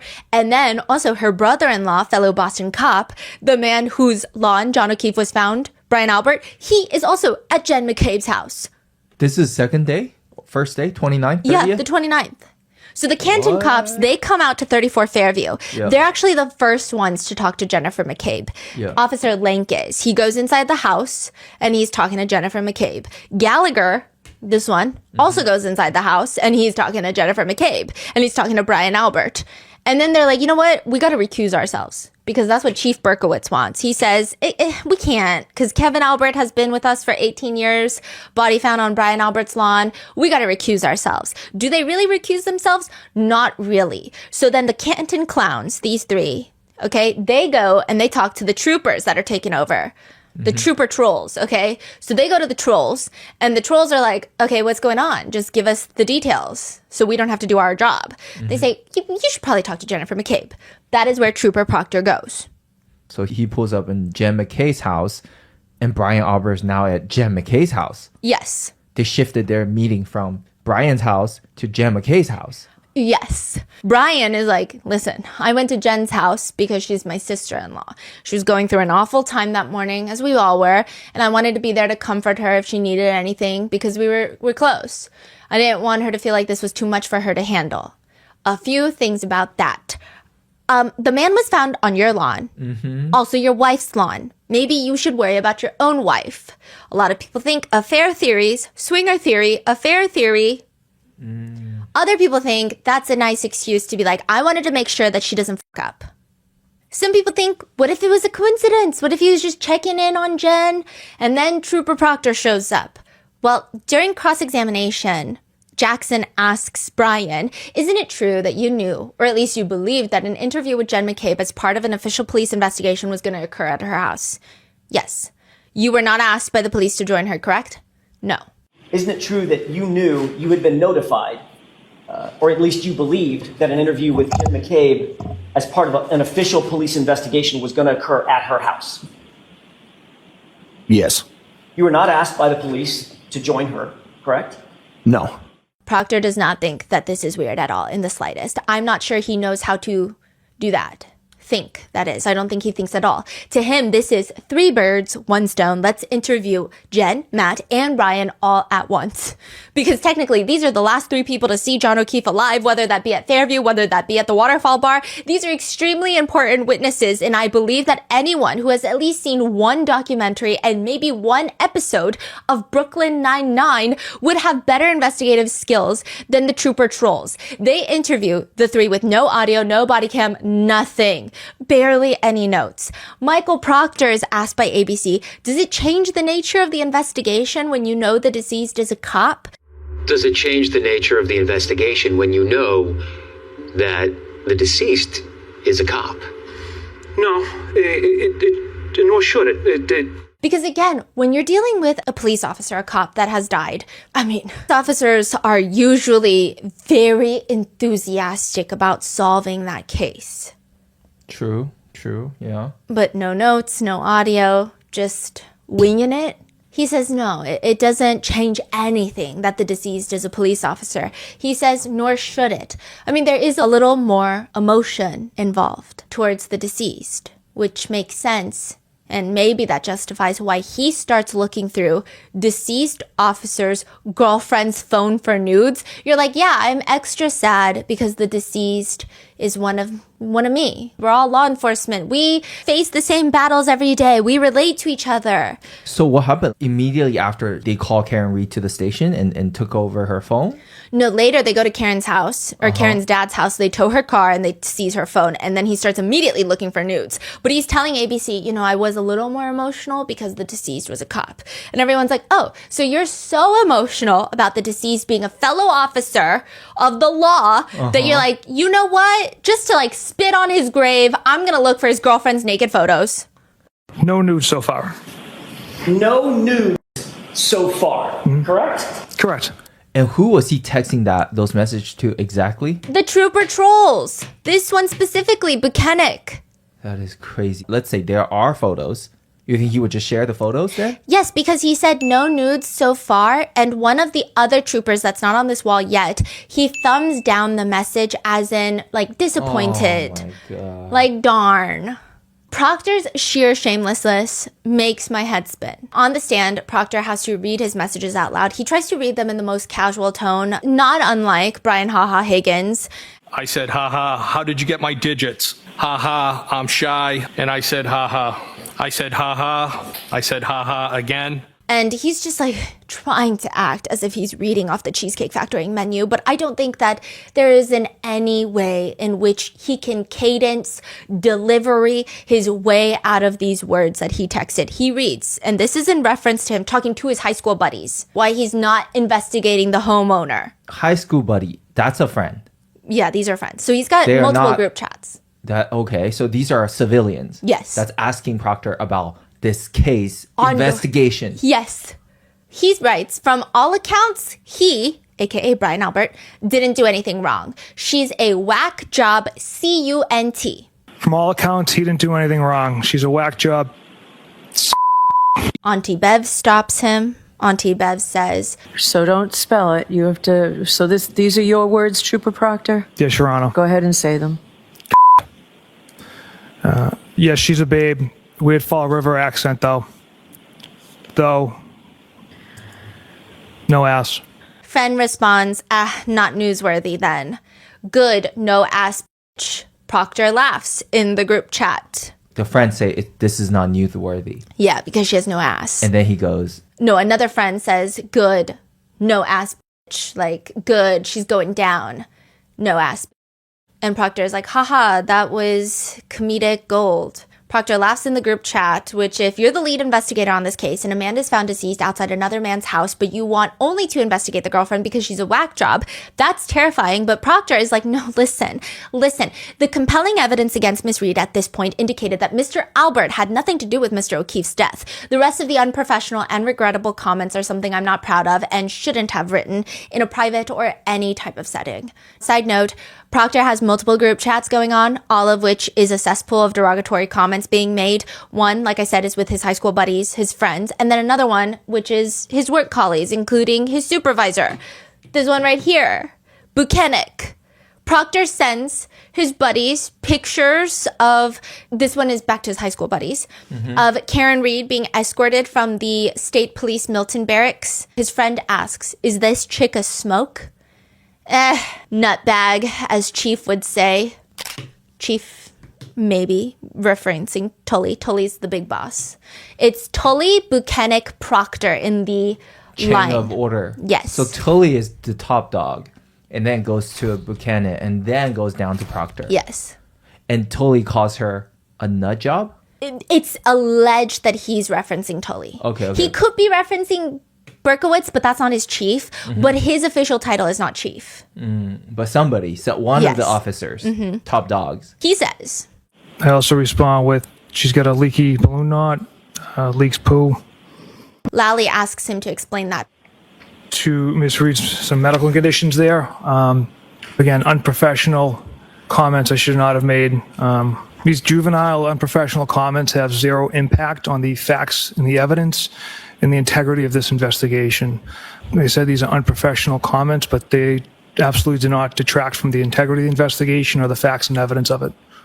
What's crazy is I did see a few netizens agreeing with Proctor, with one writing, a cop's group chat with friends proves what now? Another says, just imagine all your personal messages on display. Another casualty of Karen the narcissist. Go to jail, Karen. They continue to talk about Karen Reed in Proctor's group chat, if she's hot enough to get away with the crime, to which Proctor responds, zero chance she skates. She's fucked. He also responds to if she's hot. He says, if you like women who shit themselves. To which to the jurors, he's all, again, a regrettable comment I made about Miss Reed's medical condition. Proctor's testimony is a painful series of regrettable messages. Some netizens believe that he's only started regretting them because he's been caught. Others say that the only ones with regret should be his parents, but it appears that they are standing by their son. However, the more alarming messages are the ones between Proctor and the Trooper trolls. Because why are you texting your supervisor about no nudes yet? And why are they thumbs upping that message? Buchanan thumbs ups that message. So someone's thumbs down? Yeah. And Buchanan's thumbs up. Yeah. He also texts into that group as he's investigating this ongoing investigation where you cannot come up with your own outcome before you investigate. He said, Karen said the Alberts beat the shit out of O'Keefe, left him for dead, and that's why her taillight was cracked. She's gross. Another trooper responds, oh, fuck her, bitch. Then another trooper sends a picture of David Yannetti. David Yannetti? Karen reads Boston-based attorney, the only local attorney during the first trial on her team. And Proctor responds, funny, I'm going through his R-worded client's phone. Funny, I'm going through his retarded client's phone. No nude so far. I hate that man. I truly hate him. Talking about Yannetti. Do they know each other? They don't. They don't know each other at all. Proctor continues, of course, to insist that this entire investigation is completely filled to the brim, overflowing, cup runneth over from integrity and honor. Proctor says that he has this aha moment at the hospital when he goes to see John O'Keefe's body. He is escorted by Buchanan, his supervisor. So the two trooper trolls, they go to Good Samaritan, and Proctor is like, look, John O'Keefe is missing a shoe. They only found one shoe on him. Mm-hmm. He says the only thing that jumped out to both of us was that he only had one sneaker. The reason that was important at the time is during my training and experience, and it's fairly common in a motor vehicle pedestrian incident for, if not both pieces of footwear to remain at the point of contact, but at least one. So he's saying sometimes people will get literally hit out of their shoes. That's common? It does seem to be common, but you have to be going at pretty high speeds. He says, I've been to pedestrian strikes where both shoots were right at the point of contact. I've seen it where the people got completely ripped out of their clothing and their clothes are at the point of contact. I don't know how true that is. That's what gives him the feeling, though, and gives Buchanan the feeling that they're on to something. That is when he decides to follow the leads. The one shoe. Jen McCabe saying that, hey, Karen said I hit him. He believes that perhaps Karen did indeed hit John O'Keefe with her car. So it's time for Trooper Proctor and Buchanan to pay Karen Reed a visit. This is the same day, January 29th, 2022. They call Karen. She's been released from the hospital. She went to John O'Keefe's house. She had that weird incident with John's family. She's now gone back to her dad's house. She's staying with her dad. And they don't live in Canton. They live in a place called Dighton. This is important later, but it's a completely different jurisdiction. They show up at the house. The blizzard is coming down strong, so much so that when they get to Karen's dad's front door, it won't even open because the snow is piled up blocking it. So Karen is like, can you come around the garage? I can open the garage and you can come in through the garage. That's where she lets them in, and both Proctor and Buchanan testify as they're passing Karen's Lexus in question. Proctor states, it's not just shattered. A significant chunk is missing from that taillight, the right rear taillight. So the passenger taillight in the back had large pieces missing from it. Proctor says, we were very confident. We knew what had transpired, which was Karen Reed backed her vehicle into John O'Keefe. They're actually so confident that before they even get to Karen's dad's house and lay eyes on this car, potentially I could understand if they see the car and they see large chunks missing and they're like, hey, I think she hit him with the car. I could maybe see that. But they were actually so confident that even before they got to Karen's dad's house and laid eyes on this vehicle in question, they're already on the phone with Dighton police trying to find out how to get her car towed back to Canton. They put all their eggs in this basket and they're going to die on this hill whether the Easter Bunny comes to town or not. They don't care. That is when Karen's phone and her car are seized by the trooper trolls. And sure, Proctor is corrupt. But how do you explain 45 plus pieces of Karen Reed's taillight that are found in the snow on the front lawn of 34 Fairview Road in the vicinity where John O'Keefe's body is found? 40-something pieces of taillight. I mean, some are tiny little fragments the size of a dime. Others are the size of a banana buried in the snow. I mean, the evidence that Karen Reed did it was maybe right there all along. Or was it? Back to the Canton clowns. Sergeant Good is working dispatch. He's sitting at the Canton Police Department all night. He's picking up the 911 calls. First call he picks up in relation to this case, Carrie Roberts. She's like, hey, my friend's girlfriend just called and is like, John O'Keefe is missing. Do you have any reports of anything? Nothing? Oh, okay, thanks. Then Jen McCabe calls and is like, hey, so there's a guy like laying in the snow. He's picking up both those calls. All he does is dispatch people. But that day, he's like, I'm gonna go. Someone take over. I'm gonna head out. What? Because this is a big call, and I'm a sergeant, so I'm gonna go. So he calls in Kelly Dever. She's crazy. She's in the next one. He calls in Kelly Dever. She takes over dispatch. It's a whole thing. Sergeant Good comes to the address. He calls Gallagher. Gallagher is his boss. His supervisor is Gallagher. He calls Gallagher. Gallagher ends up going to the wrong address.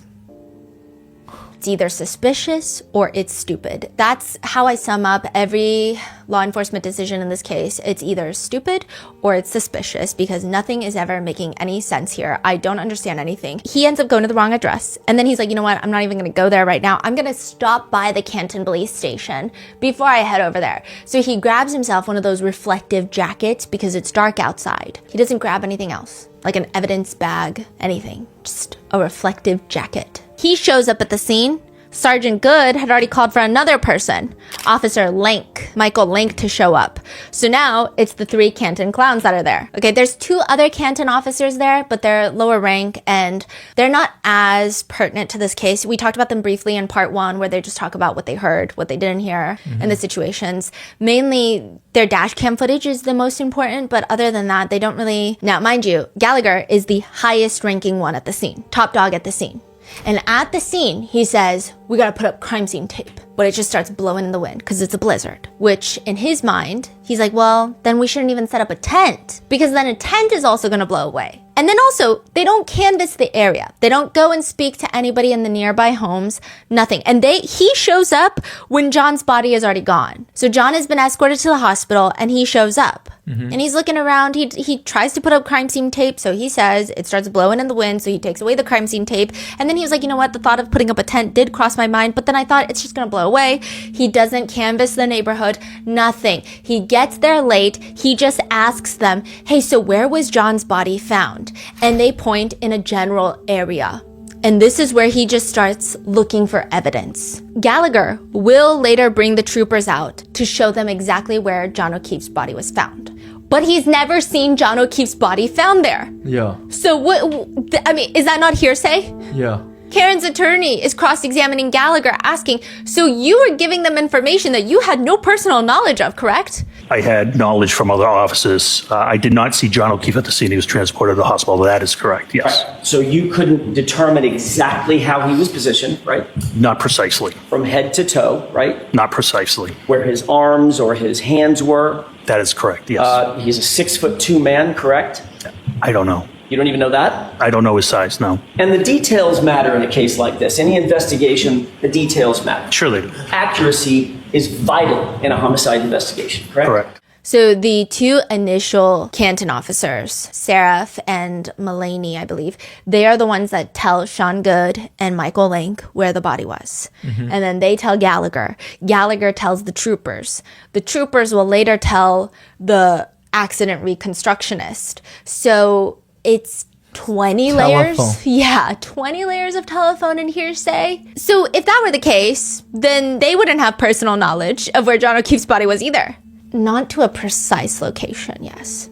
So they're all talking about where John's body was, but none of them have seen John's body there. But they start searching the area for evidence. However, the snow is coming down hard, and Gallagher is worried that the evidence is getting covered in snow. What evidence? We don't know what we're looking for, but we're looking for something. In what area? We don't really know for sure, but in a general area. He's looking, and he says the snow is covering everything. What's everything? We don't know. Gallagher thinks that the idea of using a rake or a shovel is probably not great because he could inadvertently break something. What is something? We don't know. So the ever cautious, ever intelligent Gallagher decides that he's going to use a leaf blower to get rid of snow to uncover the evidence. He says the leaf blower is much better control. One big problem is he's got this reflective jacket from the police station, no leaf blower. Didn't think of that one, did you? So he has Sergeant Good go get a leaf blower. Why the leaf blower?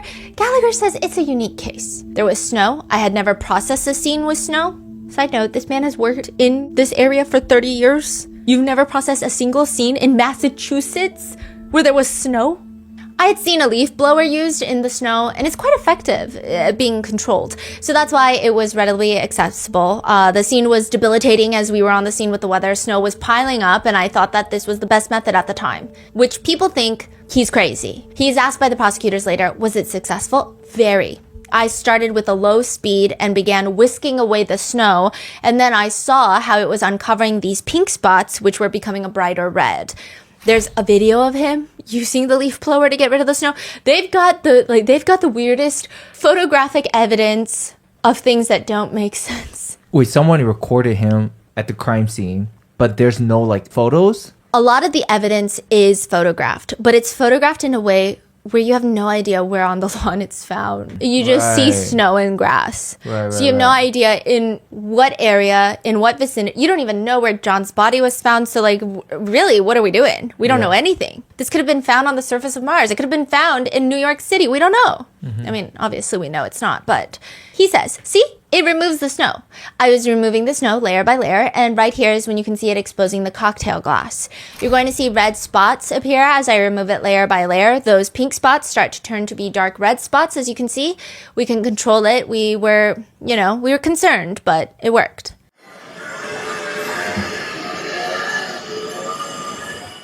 He verifies that those pink spots to be coagulated blood, which I would imagine if an officer is called out to the scene of a potential death and there is blood, the bare minimum is to collect said blood. But Gallagher proudly says, so out of an abundance of caution, I decided that the blood was something we may want to collect. But Gallagher only has his reflective jacket, and now he's only got a leaf blower. How is he going to collect his blood samples? They run across the street to another house. Tom Keller is the neighbor right across the street. He is another Canton cop. In fact, he's only second in command after Chief Berkowitz. He's the deputy of the Canton Police Department. He is Gallagher's boss. He just knew, oh, that's Tom's house right there. Let's go. Let's go there. They run to his house. They say, hey, we saw some blood, and out of an abundance of caution, we may want to collect the blood. They go back to 34 Fairview with a stack of red Solo cups, plastic cups that you typically drink beer out of. Gallagher says that his genius thought behind this was they were plastic, they weren't going to leak, they weren't going to get soggy, they were large, I needed a small sample. My thought was because it was frozen and coagulated that we could collect it, transport it, and transfer it to the crime lab, who could extract the DNA however they saw best fit. He's asked later by Attorney Jackson, like the Solo cups that you see at backyard barbecues, they hold liquid terrifically. We utilized cups, plastic cups. Those were red Solo cups, right? That's correct. The same kind of red Solo cup you drink beer out of at a barbecue? Yeah, sure, you could. They're also not sealed, correct? They are not. Which Karen's attorney is confused. So what you did instead was you gathered red Solo cups from a neighbor. You unsterilized and scooped up the snow with what you thought the blood was and just carried them back to the truck? Nope, we took 6 samples, individual samples. Our philosophy was we'll let the crime lab extract it the way they best see fit. Those 6 samples were bagged and then transported back to Canton Police Headquarters and placed into evidence. Which is basically what Jackson said, but like make it LinkedIn font. It doesn't make sense. I mean, I feel as if an internet sleuth that cops like to look down on would have made smarter choices in regards to evidence protocols. This feels like a Home Depot dad coming across a baby stray animal that they're trying to take in, DIYing the whole process on the front lawn, which even Gallagher knows he's goofy. Oh, and another side note, I'm so sorry, before we move on, Tom Keller, the deputy, never goes out to investigate. Deputy of the Canton Police Department, another cop is found dead right across the street. Brian Albert never comes out to see what's going on in his front lawn. Tom Keller never comes out. What's going on? And he's the one that deleted his ring footage, or no? Well, he says along the lines of, and it wasn't Ring. There was like a whole argument. It's like a different company called Arlo, and everyone's like, that's not the point. You know what the point is. But all the Canton cops are like, well, first of all, it's not Ring. It doesn't get that in the security footage, so it just rewrote itself, because you know how every day it just rewrites itself unless you save the footage. And he basically knew that it wasn't going to cover that area, so essentially it gets deleted. This is who's running the town. Yeah. Even if it's not covering that direction, they will pull the footage even from like down the street. They will. Because they were trying to see who drove by at what time. In regards to the leaf blowing, Paul Gallagher says, I thought someone may wonder why I decided to use a leaf blower, so I wanted to demonstrate the effectiveness. That is why we have a video of it, because even Gallagher knows that he's goofy. The video is bad. You just see him leaf blowing directly onto droplets of blood in the snow, because that's precisely what you would want to do in a crime scene. That is when they bring back to the police station 6 solo cups filled with melted snow, debris, and blood. Those 6 solo cups, by the way, are placed in a wide open brown bag, like a grocery bag. And it is a grocery bag. It says Stop and Shop on the side of it. And that is also left all the way open and brought back to Canton Police Station. They find that day, along with that, pieces of glass that seem to belong to a cocktail glass, a drinking glass. And they bring those back to the police station. They put the blood in the evidence refrigerator, which the snow will presumably melt pretty instantaneously if it had not already. I would nickname this guy Goofy Gallagher, if anything about this case were actually goofy, but it's more terrifying than anything. And he is so serious when he tries to justify all the insane things that he's done on the scene.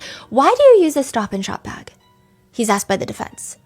They're basically the same thing as an evidence bag. I don't know where the bag came from. I was in a personal vehicle at that point. Sergeant Lank was also in a personal vehicle.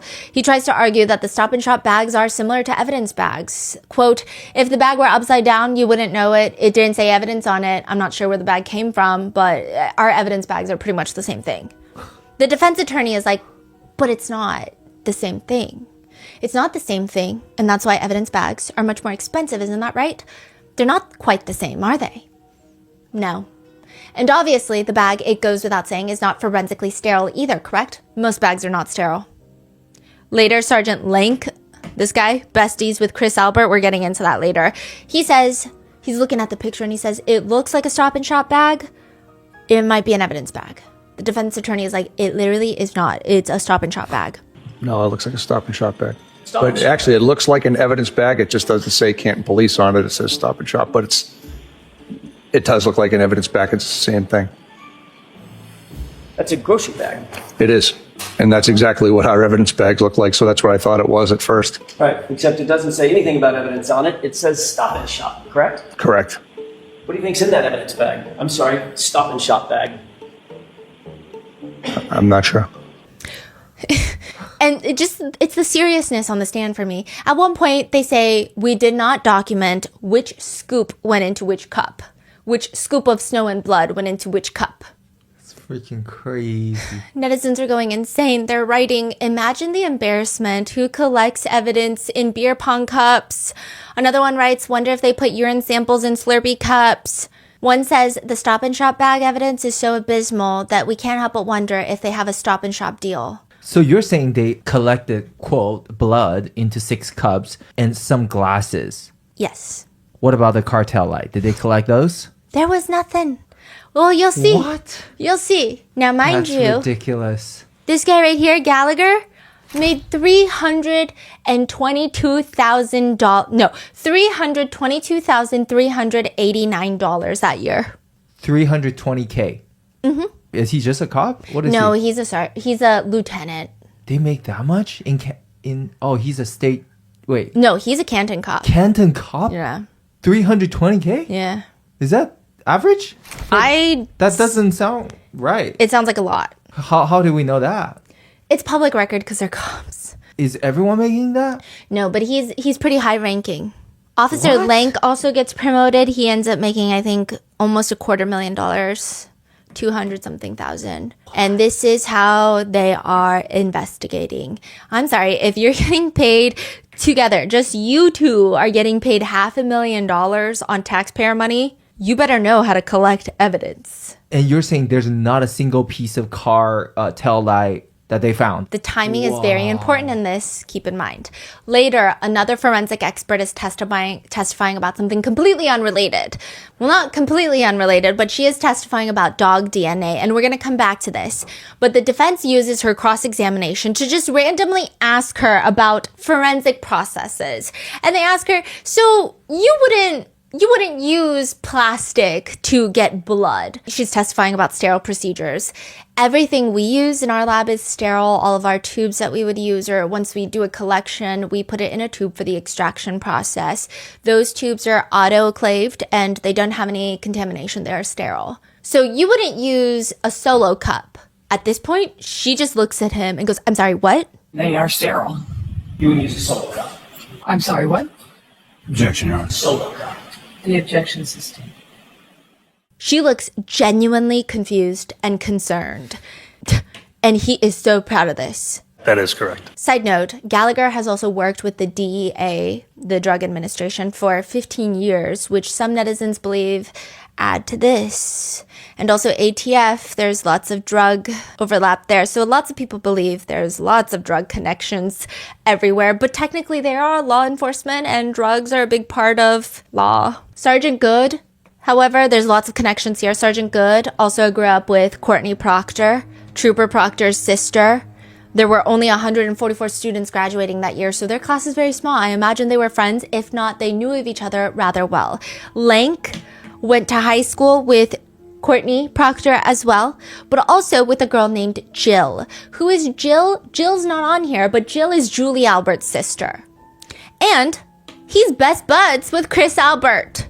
They've all worked the past 18 years with Kevin Albert. They also work in the same office as ATF Brian Haha Higgins. And this is what's crazy. These are the Canton cops that actually go into 34 Fairview at the scene. Gallagher and Lank walk into 34 Fairview to talk to Jen McCabe. Later, Trooper Proctor will go to Jen McCabe's house to talk to Jen McCabe. But this is the first actual interview. And this is after they recuse themselves, or they're thinking about recusing themselves. And they talk to Jen McCabe, they talk to Brian Albert, they don't search the house, they don't ask to search the house, but they're inside the house. And it's just weird. They don't write a report memorializing the conversation or really anything, especially Gallagher. And his whole excuse to all of that is just, well, I don't write reports. I'm the supervisor.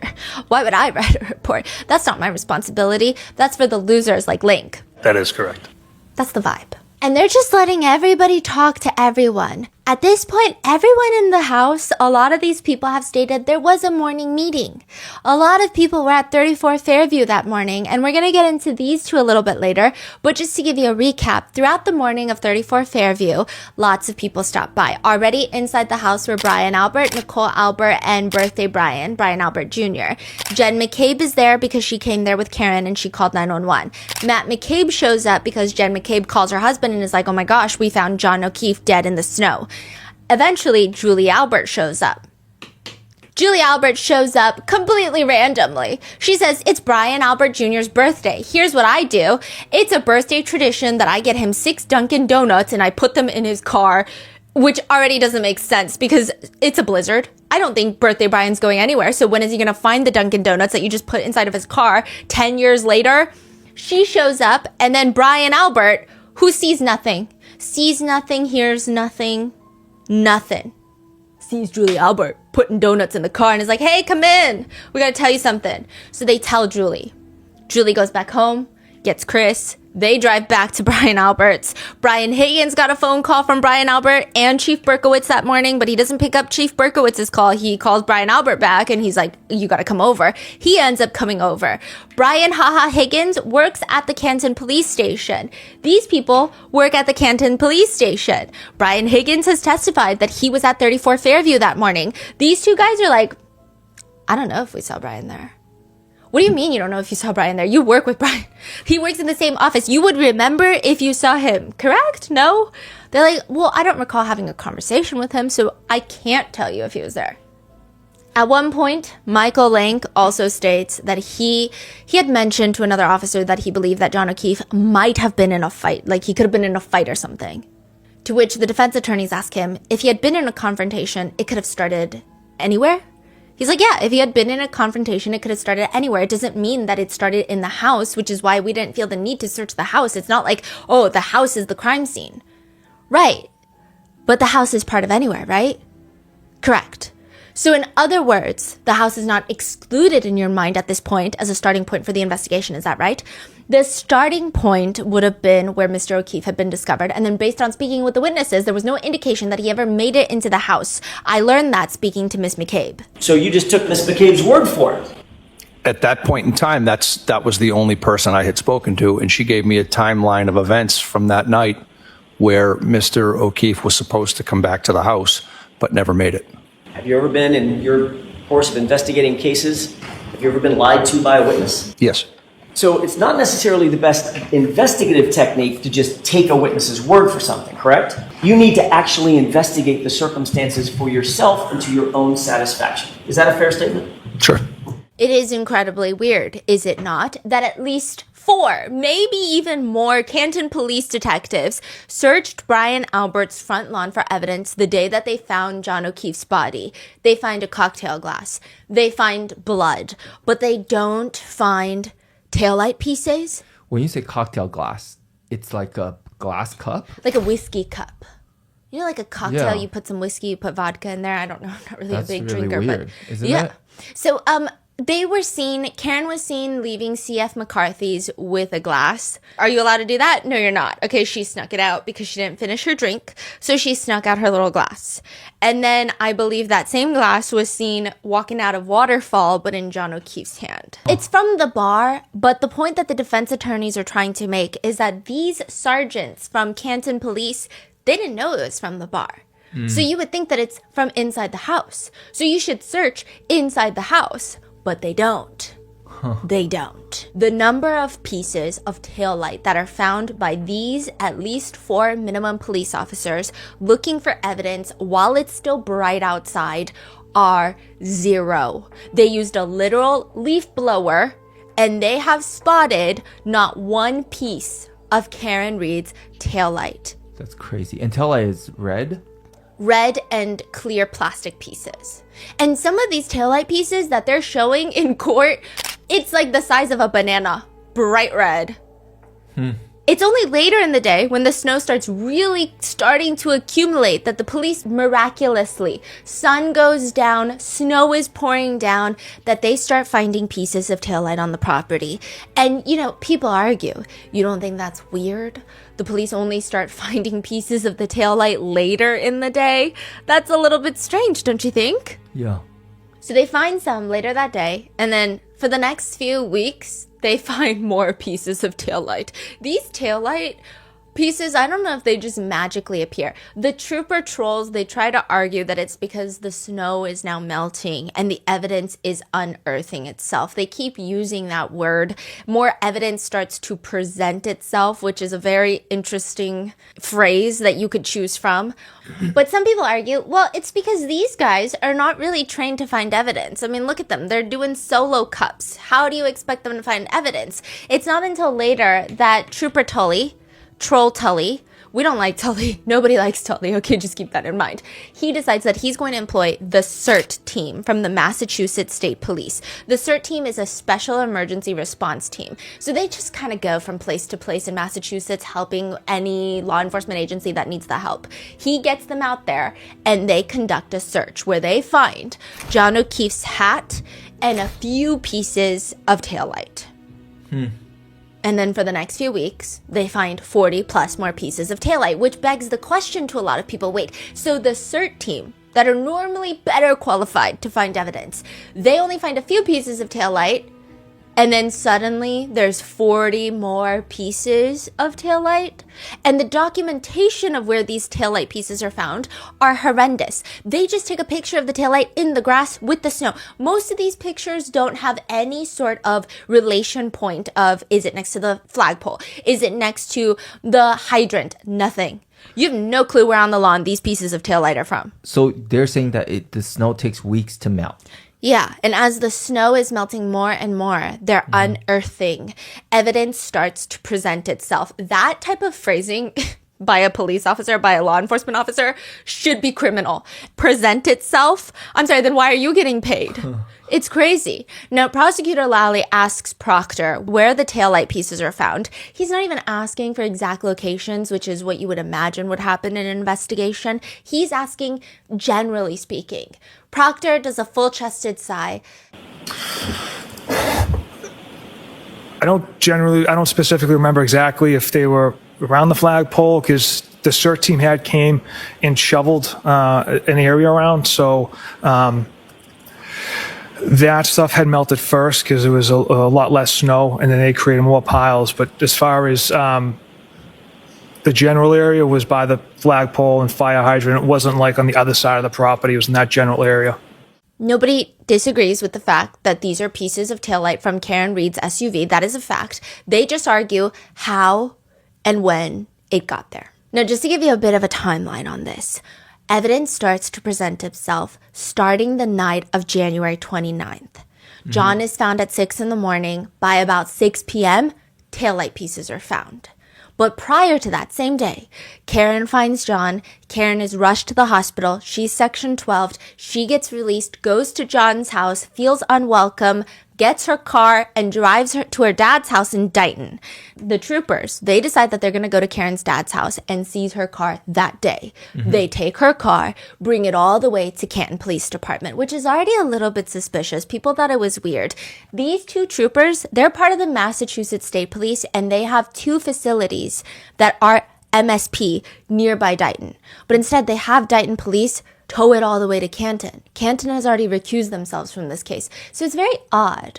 On top of that, it's very odd that taillight pieces continue to be found on the lawn for up to 2 weeks after the so-called accident. Chief Berkowitz, as well, happened to be driving by 34 Fairview Road out of nowhere, February 4th, 2022. And look at this man. I'm sorry, but this man is a little bit older. This man does not look like he has 20/20 vision. He's driving by February 4th, 2022. He stops his car and he sees on the lawn of the Albert residence from his car driver's side a shiny piece of taillight sitting on the lawn. Most of the taillight pieces are found by this man, Trooper Proctor. All of these things are very odd about this, and it makes people believe, well, wait a minute, maybe these taillight pieces were planted on the lawn. It doesn't make sense. So for people who believe that's the case, then where did they get the pieces from, the taillight pieces from then? We're about to get into that. For the people that are saying, hey, that doesn't make sense that you just find pieces of taillight after so many people have searched it and you keep continuing to find it in an unsecure location, they don't secure the scene. This guy, Buchanan, he's like, well, no, it makes total sense. In fact, it's common sense. He says, well, common sense will dictate that if an item is found on the grass and there's snow covering that item, it would have to have been placed prior to the snow accumulating. So if an item is shoved into the snow, it'll be exposed as the snow melts prior to reaching the ground level. He's saying there was snow on top of it, and that's why we didn't find it immediately. And it makes sense, okay? So they tow her car. They also investigate the scene. They find more taillight pieces. Except it doesn't make sense at all, because this man hits the stand. His name is Sergeant Nicholas Barrows. He has zero connection to the Canton Police Department. He works instead for the Dighton Police Department, which is the jurisdiction that resides over Karen's dad's house, where the car is seized. He showed up to Karen Reed's house too, because he's working in cooperation with Proctor and Buchanan for towing Karen's car. He testifies on the stand. I saw that there was some damage to the right rear taillight. To my best ability and recollection, that taillight was not completely damaged. It was cracked and a piece was missing, but not completely damaged. When you say a crack, do you mean a piece missing? A piece was missing. A piece maybe about 6 inches big, maybe about 2 inches wide. He's shown a picture of Karen's Lexus from Sallyport. So this is a picture that the troopers have taken. And he's like, that is the car. Yeah, that's the black Lexus. But that's not the taillight the day that I was there at Karen Reed's house. You're shitting me. He said it's not. He's asked, is this the condition of the right rear taillight when you showed up at the house on the afternoon of January 29th, 2022? Absolutely not. What's different about this photo, sir? The taillight is completely smashed out. He's saying the right side chunk is completely missing. That was not the case at Karen Reed's dad's house. None of this, the middle section is missing. That's not the case either. I mean, Dighton PD are the ones that towed Karen's truck back to Canton Police Department. But they don't have records of what the condition was, right? There's no photos, there's no comparisons. There's a photo, but it's not a great quality photo, and there's snow all over both taillights. Canton Police and the troopers are arguing it's missing. You just can't really see it because the snow is covering. Nicholas Barros is like, bro, I was there. Yeah. I was there. That is so crazy. But the troopers are also saying, I was also there, and it was just like that. So when Barrow saw that, he said there's only a 6x2 missing. Yes. That's it. That's like pretty small, right? Yeah. In the photos, the whole thing is missing? Like a good chunk of it is missing. A lot of the red parts are missing, and they try to argue that's why when she presses the brakes, it's not even lighting up red at that section. They're trying to argue lots of different things. The whole thing is weird. Now, another question is, why did you take it to Canton Police Department on top of what Sergeant Nicholas Barros is saying? It's just getting weird. Buchanan says it's because the garage there is heated and they needed the snow to melt off. But the timing on paper, it doesn't make sense because Michael Proctor swears under oath multiple times that Karen's car is seized at 5:30 p.m., which the car would still be in Dighton, Massachusetts at 5:30 p.m. They get it on the tow, and then they start driving to Canton. The first piece of taillight was found at 34 Fairview Road, maybe at like 5:45. It doesn't make sense. They wouldn't even have had time to get to Canton Police Department to park the car in Sallyport. The timing is not timing. So where did they get the taillight pieces if it were to be framed? That's what he says, right? I mean, how could he possibly plant evidence if he can't be at two places at once? But that's not true. And Michael Proctor doesn't know that Karen knows it's not true because he doesn't know that her parents' home have cameras. The car was seized at 4:12 p.m. And it's not just Karen's cameras. The Dighton police, the ones that towed the car, they state it was towed at 4:12 p.m. That's an 80-minute discrepancy there. He just made up a time, Michael Proctor? He strategically made it so that the taillight pieces could not have come from him because he wasn't even in Canton. The car wasn't even at Canton Police Department. So you're saying he lied about the time? Is that correct or no? I don't know if I want to be the one to... You know what? I'll say it. I don't like this man. I think he lied. I think he straight up be lying out of this mouth right here. So was he confronted by the actual time? Yes. And you originally claimed that that seizure took place at 5:30 p.m. Is that right? Correct. The fact of the matter is, that was false. The car was not seized at 5:30, was it? 4:16 p.m. Right. An hour and change, an hour and 18 minutes, hour and 20 minutes earlier. Is that right? Yes. Did you ever seek to change or amend a false statement about the time? When I incorrectly transcribed the times, it was on the first affidavit I had written. And then as I continued to write other search warrants, I used that as a template. So I never caught it on the first one, and that's the reason those times are off on the other affidavits I had wrote. So the first one was false, and then every single one after that was false too. There was just an incorrect transcription of time. An incorrect transcription of the time. Would Yes. you call that, I don't know, a Scrivener's error? Objection. Ask it differently. Sure. Was it a typo? Yes. It was a typo. So you got the 4 wrong, you got the 1 wrong, and you got the 6 wrong. And those turned into 5 and 3 and 0, right? They were typos, sir.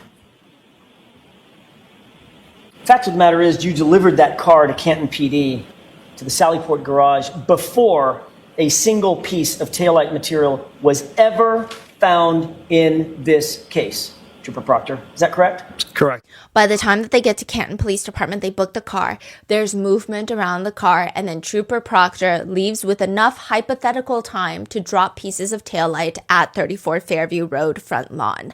But the Canton police say, hey, It is suspicious that he lied about the time. Is it not? Yes. However, we have video proof from Sallyport that shows that they never even went near that rear passenger taillight. Dighton police are the ones that towed it. If Trooper Proctor was all up on that rear taillight, they would have said something. They're already saying something, right? They would have said it. And then when you get to Sallyport, look at here's the videos. Sallyport is the garage attached to Canton Police Station. okay. So they're like, look at it. There's nothing here. So the defense argues, first of all, you guys never handed this video over in discovery, which you're supposed to hand all these things over in discovery during the trial because both sides need to have a good amount of the same information. Mm-hmm. And so they're saying this should have been in the discovery and now you're just like whipping it out. And second of all, there's so many odd things about this footage. Additionally, the start time of the CCTV footage is 5:30 p.m. and it stops at 5:48 p.m. So 5:30 p.m., the car is booked into Sallyport. So technically it's about 17 minutes and 50 seconds, but the CCTV footage is only 5 minutes and 51 seconds long. So more than 2/3 of the time in question is not there. But Canton Police is like, well, actually, it's not weird because Sallyport CCTV cameras are motion activated cameras, meaning they only start recording when there's motion, which I already find alarming, considering that Gallagher has stated Sallyport is where when we have an arrest, we bring our prisoners in. It's basically an extra large garage. It has doors that are numbered 1, 2, 3, 4. We typically go in door 4, pull up towards there, and the prisoners are walked into the booking area, which is also secure.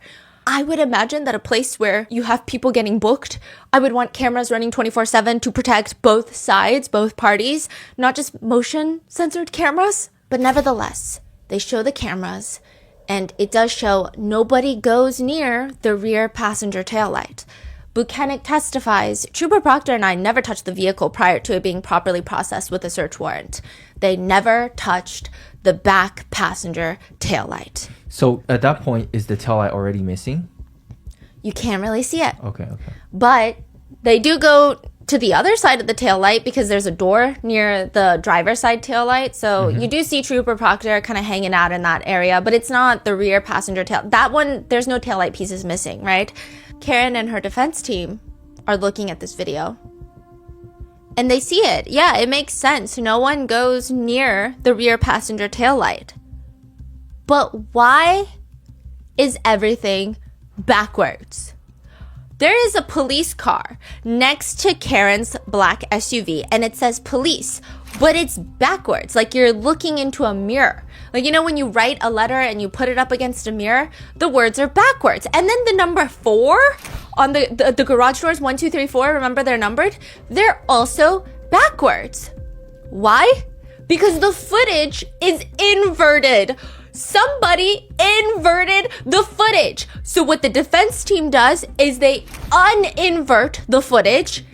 That taillight that Trooper Proctor is standing around suspiciously is the back passenger taillight. It's not the driver taillight. And can we see the taillight? You cannot see it, but you can see him in a little beanie hanging out behind there. You're gonna die. I gotta show you pictures. Let me show you. Okay, this is like the footage that they show, which you see this police car and then this is Karen's car.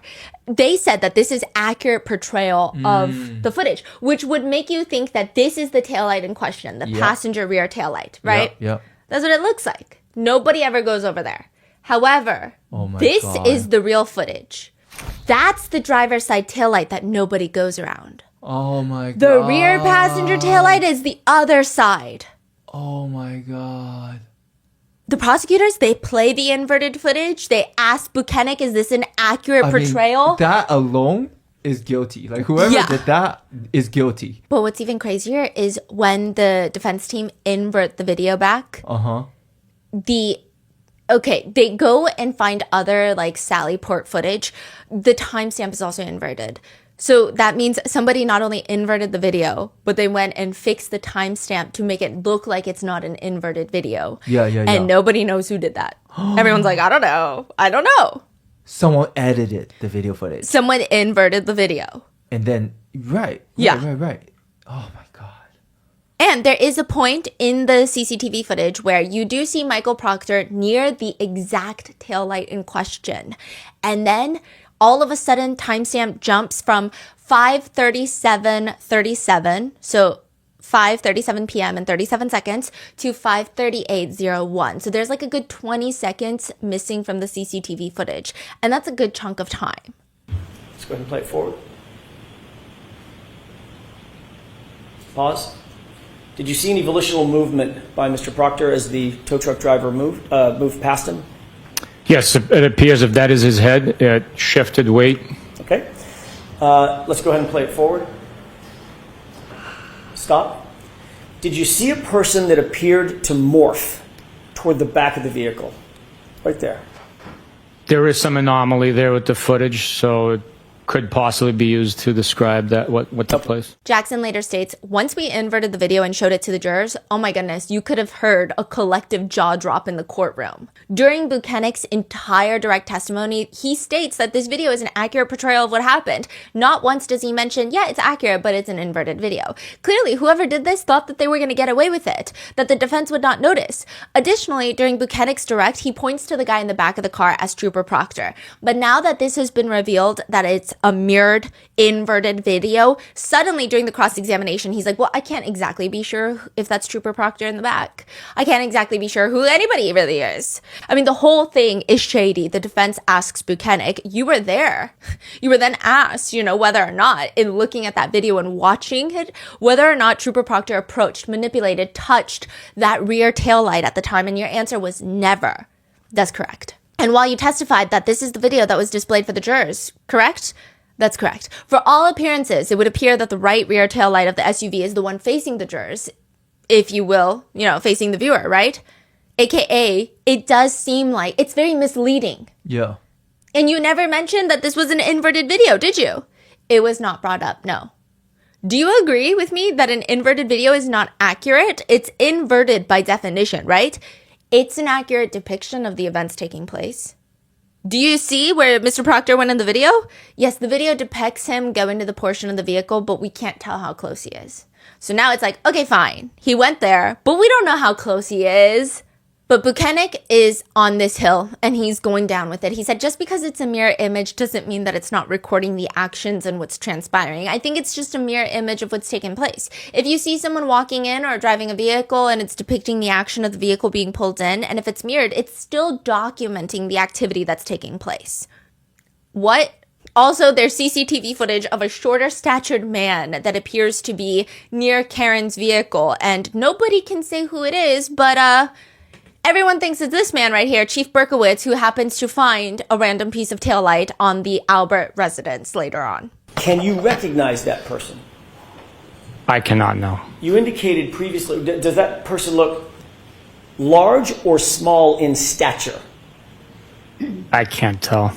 As compared to, for instance, Michael Proctor, whose head you can see above the car. What about this person? Taller, shorter than Michael Proctor? I can't tell from here.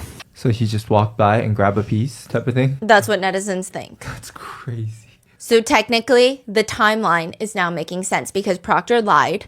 The car was in Sallyport, and Proctor lied about nobody touching the taillight in question. He could have driven to 34 Fairview and dropped the taillight pieces. So are we saying that Karen's taillight's previously broken? Yes. There's a 6x2 missing piece, right? That has been there the whole time for a while. Karen was like, oh, I know that, right? Are we okay? This is where it gets even crazier because remember, Karen has a missing taillight piece, and she was telling Jen McCabe and Carrie Roberts that morning when she was looking for John, my taillight's broken. I don't know how it happened. Yeah. Okay? Yeah.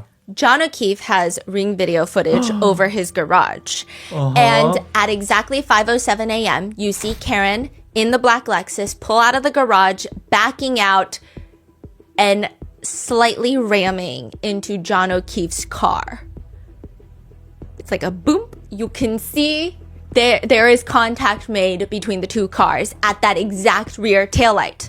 So it seems a lot of people that believe that the taillight evidence is planted, they believe that her taillight broke there. That's where it broke. That's where the taillight got messed up. And then she's confused because in the footage, you don't really see any reaction. She doesn't get out of the car. She's already freaking out about John being missing. Yeah. She just keeps driving. She drives off. So people think that she's telling Carrie and Jen McCabe, literally, I don't know why my taillight is broken. Yeah, but then wouldn't that piece of whatever left at the house, or they can find some marks on John's car, maybe? What's crazy is any time that this video is showed, for example, it's showed to Buchanan. The defense shows it to him. Karen backing her car. Yeah, and Buchanan says, My assessment with the totality of it all was that based on the video, there was no damage that occurred to either vehicle at that point in time. Everyone online is like, bro, it hit the car. Like, we can see Karen Reed's car made contact with John O'Keefe's car. But he's like, there is movement in the shot. Like, they're debating whether or not contact was made. Do you believe that the SUV struck the Chevy Traverse? Logically speaking, the two vehicles had to have come into contact for the tire to move. They had to have collided, correct? At a slow speed, yes. So they made contact. Yeah. Proctor states, during the review of Mr. O'Keefe's ring footage, particularly the one above the garage that displays the driveway on the 29th at approximately 5:07 a.m., Miss Reed's pulling her vehicle out of the garage, backing up towards Mr. O'Keefe's vehicle, and comes extremely close, if not slightly hitting the vehicle. So we wanted to at least go document that there was no damage to Mr. O'Keefe's car. I didn't observe any significant or any damage. I did not observe any damage to Mr. O'Keefe's car. Now, what's interesting is that a lot of people wished that there was more ring video footage because that ring camera can tell us a lot of information. Particularly, the defense is looking for ring camera footage from around 12 in the morning when Karen comes home, and they want to see that taillight because that would show that her taillight was not broken until 5:07 a.m. That ring footage mysteriously is gone. From where? The ring camera. John O'Keefe? Yes. And additionally, Carrie Roberts stated that when she got to John O'Keefe's house with Karen Reed and Jen McCabe, that she stood in front of Karen Reed's car and saw how messed up her taillight was. But they only have footage of the three women walking into John's house, which is actually when Carrie Roberts said that this incident happened. You don't even see her glancing at the taillight. She just walks straight in. So then people that want to give her the benefit of the doubt is like, okay, well, maybe it was on the way out. Well, on the way out, that footage is mysteriously missing from the Ring app. Who wrote the search warrant to Ring, the company, to get that data? Proctor.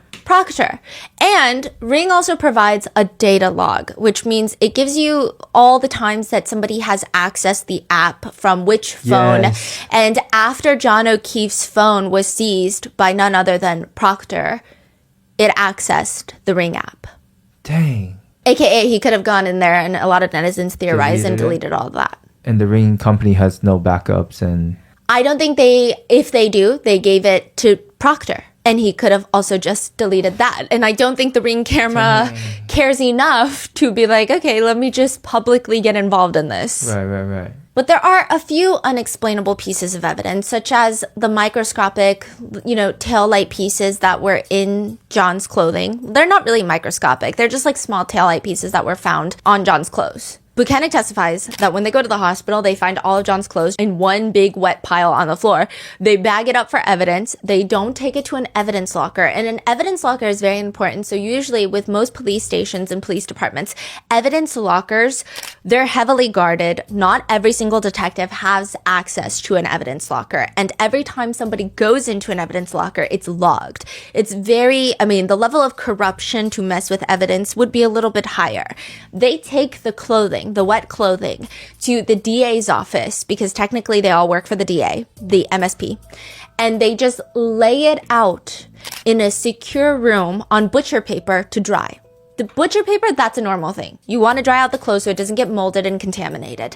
But this area is accessible by any trooper. And the pieces of taillight wasn't found until later? Yes. They don't test it until later. But after 6 days of just sitting there with no log of who's been able to go near the clothing, those taillight pieces, a lot of people question the credibility and the validity of how do we know it's not been tampered with? We don't know. Yeah. Especially when all the taillight pieces are already so suspicious. Exactly. It proves nothing. It's the same type of thing like you just found it in the snow. Exactly. It's like, it's not really proof, is it?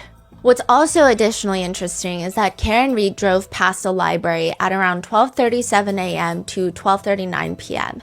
That's right after she's accused of hitting John with her car. So she's driving from 34 Fairview back to John's house. She drives past this library. Her taillight should be broken and smashed. The Commonwealth obtained CCTV footage from the library. Karen and her team requested. They get it. But the exact precise 2-minute time frame that her car passes the library is missing. The Commonwealth says we turned over everything we got from the Canton police. 2 minutes is missing. Yes. So the footage is like everything else is there? Yeah. But 2 minutes. This is what kind of world are we living in right now? And the library is like, yeah, well, we didn't review all the footage. We just like made sure it was from that time span. And then we turned it over to be analyzed by none other than Michael Proctor. The library no longer has that footage because it's been so long. They thought, I mean, we gave it to law enforcement. We didn't know we had to keep it. Did any state trooper ever ask you to download and preserve that footage so that it would exist longer than that 30 to 60 day period? No. ABC interviews Proctor and asks him outright, did you plant the evidence? Absolutely not. I'm laughing because it's such a ridiculous accusation. It's something that I would never do. I've never done, and there's no evidence of it. This just gets worse and worse and worse. Yeah. ABC is like, you know your own community, your locals. You know, why do they believe that you're planting evidence? Proctor responds, that's just the loud minority. The silent majority, we've had an overwhelming amount of support. They're just not out there tweeting. The ABC interviewer is like, Alan Jackson told me that he could not understand why it was that every time you went back to the scene, new evidence would materialize. He found that very suspicious. Maybe he didn't read the weather report I provided in my reports. Snow melted at a rapid pace, and the more snow that melted, the more evidence began to unearth itself. At this point, even if you like Karen, don't like Karen, it's just too much reasonable doubt to convict her of really any crime.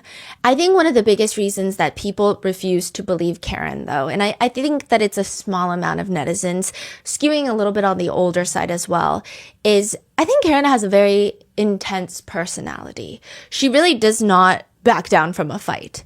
I also think it's very interesting. I mean, I think this is like a good psychological study of how every single bit of her trial footage is analyzed by people who don't like her. People interpret things differently. And it's interesting that they want her many years, 2 years now after John's passing, to be crying in court when John is brought up. But if you take it from her perspective, she's been framed. How can she sit in a situation and be crying about her deceased boyfriend when she is about to be in prison for the rest of her life? For killing him. Yeah, which she didn't do to how she feels. Yeah, I feel like that unjust is one of the most strong emotions for Yes. anybody to experience. And I think it presents itself sometimes as angry. Yeah. And people think that that's not anger, it's her being unremorseful and a bitch. And I just don't see how that's the case. If she genuinely did kill him and wanted to get away with it, I would imagine that she would be trying to cry in court. Now, Karen is asked in a documentary, you're tired of being asked if you hit John with your car. And she says, no, I'm not tired of it. I hate answering it because I just feel like I'm being so scrutinized. Like, did she blink 3 times or twice? And did she like smirk or look to the right or down and up and or left or whatever? It just feels so fake, even though it's true. I rather like explain everything else and like I did not hit John with my car. Like I can't make it sincere enough. I hate saying it. She says, they say the trial became a circus. It's not about justice for John. It's all about the Karen Reed case. But the Karen Reed case is trying to get justice for John. The case is about how he died. One netizen says, I believe that Karen is maybe an unlikable girl, probably spoiled, bratty personality. I don't know where they're getting this, but I haven't seen one evidence that she's guilty of murder. Drunk driving, yes, but they all were. Commonwealth witnesses keep providing more doubt that she's not involved.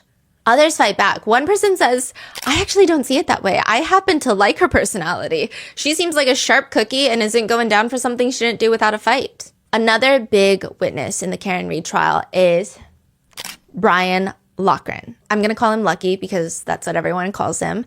It's the lucky witness. The lucky witness. He is a defense witness. He is called to the stand. This man has been living in Canton for most of his life. He knows the whole Albert family. He's familiar with them. He specifically went to elementary school and middle school with Chris Albert. He worked for Chris Albert's D&E Pizza, delivering pizzas for a little bit before he got a job at the Department of Public Works and became one of the regular snow plowers for the town. He's told that day his shift is going to start at 2:30 a.m. and because prior to, there's no snow to plow. And so he's going to come in and just plow the streets all night. He gets in at 2:15. He gets in his truck. He gets stuck with the Franken truck. That's what they nicknamed it because it's all a bunch of random parts fit into this snowplow truck. A supervisor for the DPW testifies that the visibility on these snowplow trucks is pretty good, especially the ones like the Franken. It's a big one. So you're probably 5 feet up off the road and you can see a lot. And the seat is an airlift. So Lucky says when it's snowing really bad and it's hazardous, he puts his seats all the way up so that his knees are touching the steering wheel because he wants to be able to see as much as you can. On top of the snowplows, they have lights. Big lights. And they're like beacon lights so that you can see everything. Why? Because snowplows are actually very dangerous vehicles. They've got blades. They create snow dust clouds when they plow too quickly and certain conditions can get very icy. There have been many instances where pets and humans have been killed by a snowplow. Okay, since I've never seen one in person. Yes. What is it doing? Cleaning the snow or like... Yeah, it piles all the snow to the side of the road. So when you drive down and that's why they have to go through the same road twice because you want to pile all the snow to the right side of the road. And you can only do like one direction at a time. Yeah. But that's why this is a very important witness because you don't just look forward when you're driving a snowplow. You have to look at the sides. In fact, sometimes the sides are more important because that's where someone could get killed. I mean, obviously you could run over someone and that's also dangerous, but the sides are very important. Lucky is on that shift and Fairview Road is one of the roads that he is assigned to cover that night. He knows the Albert residence, which again isn't shocking. He's from Canton. That night when he passes the Albert residence, the house would have been on his right. This is the first time he passes. He's driving the same way that every other party goer has been leaving this Albert residence. At what time? 2:30? 2:45 a.m. Okay. He's plowing the street. He sees the lawn. He sees the flagpole, everything. He doesn't see anything or anyone on the lawn at 2:45 a.m. Not even like a bump, nothing. Nothing. Wow. He keeps plowing. And then now he's got to do another street and then he's got to come back down the other side because that's how you do it.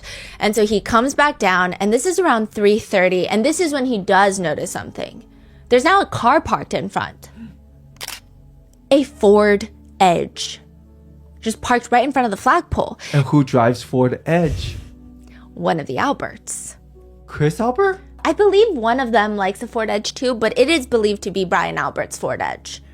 But it wasn't there? It was in the driveway, allegedly. But now it's on the side of the road. And From so 2:45 to 3:30, you said. Well, he passes at 2:45. He doesn't see anything. Yeah. 2:30, he comes back. He sees a Ford Edge parked. And he thought it was weird because he didn't see anything at 2:45. And you're thinking, well, why is he even remembering where cars are parked? Because you're not supposed to park your car on the street when the snowplows are coming through during a blizzard. In fact, Lucky is actually told if there is a resident's car parked, you have to call it in. You have to call your supervisor. They try to wake up the resident to move their car, or they'll come tow your car because the streets need to be plowed. You can't just inconvenience everyone because you want to park on the street. He thought for that reason it's weird. Also the fact that the Alberts never really park on the side of the street. He just thought it was weird.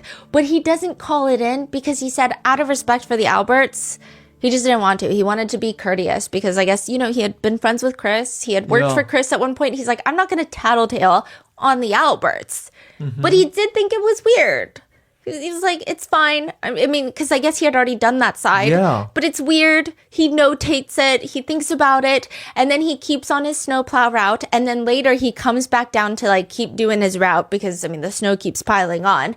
And that's when he notices emergency vehicles all over the Albert residence. And he's so confused what's going on. He can't even get into Fairview because they're blocking him. So you think Brian waited till the snowplow is passed by the street to move the car? Netizens believe that after the first time Lucky drove by with the snowplow, he believed that the snowplow was no longer going to be there. And they moved the Ford Edge to the side of the street so that it could block the street view for anyone driving by as they're moving John's body. Yeah. And now how does Brian explain that? Brian Albert. They say that never happened. They're like, this man doesn't know what he's talking about. Okay. It's crazy because Lucky is one of the most likable witnesses.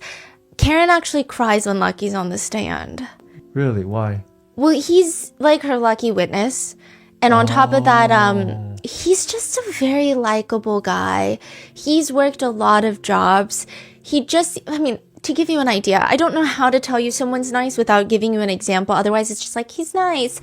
That night when he was plowing the roads, he had hit one of those basketball nets, like portable ones that you put water in the bottom. Yep. And someone had left it near the street. His snowplow, he saw it, but he couldn't brake fast enough. And so he hit it. So he called it in and said, I hit this resident's basketball hoop. I was attempting to avoid the net by going around it.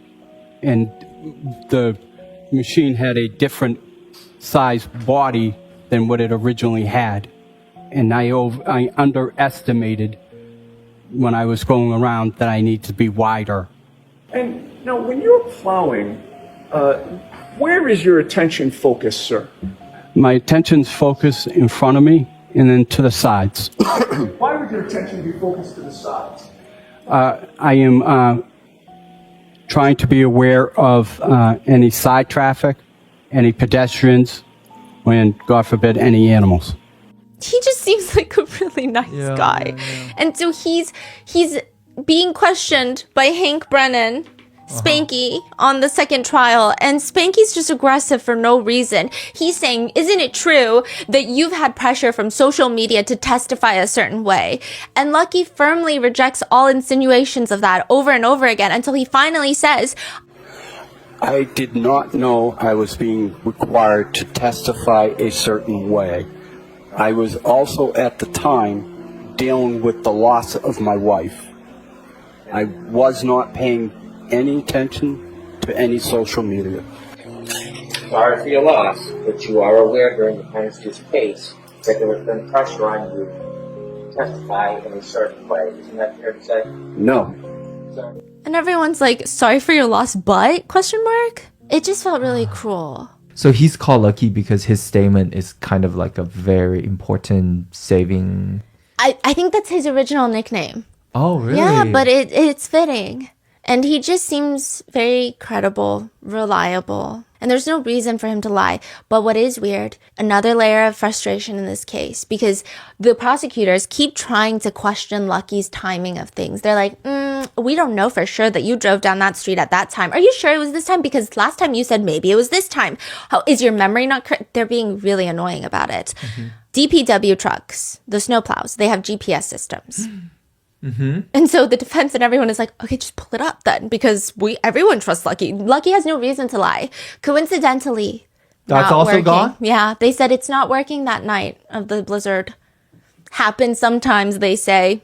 All the troopers are asked, hey, so when you found out through the snowplow driver that sometime around that night, he saw a Ford Edge parked outside. Mm-hmm. Because, I mean, every witness inside of the party said after everybody left, we fell asleep. So even if it's an innocent thing, it's still weird. It goes against their statements, does it not? Well, Buchanan is like, yeah, I know. But I didn't investigate it. I didn't go and see if any of the Alberts own a Ford Edge. He just is so proud of that. Tully, on the other hand, he says, yes, I'm familiar with it. But he says that his investigation into the Ford Edge was that he believed that Lucky was lying. Thus, he was not going to investigate the Ford Edge.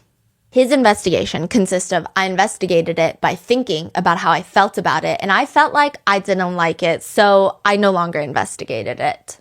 Is FBI still investigating this whole investigation or no? Oh, you said last time that... Spanky says that they're no longer. Mm-hmm. Okay, the prosecutor's office is saying they're no longer. They closed the investigation.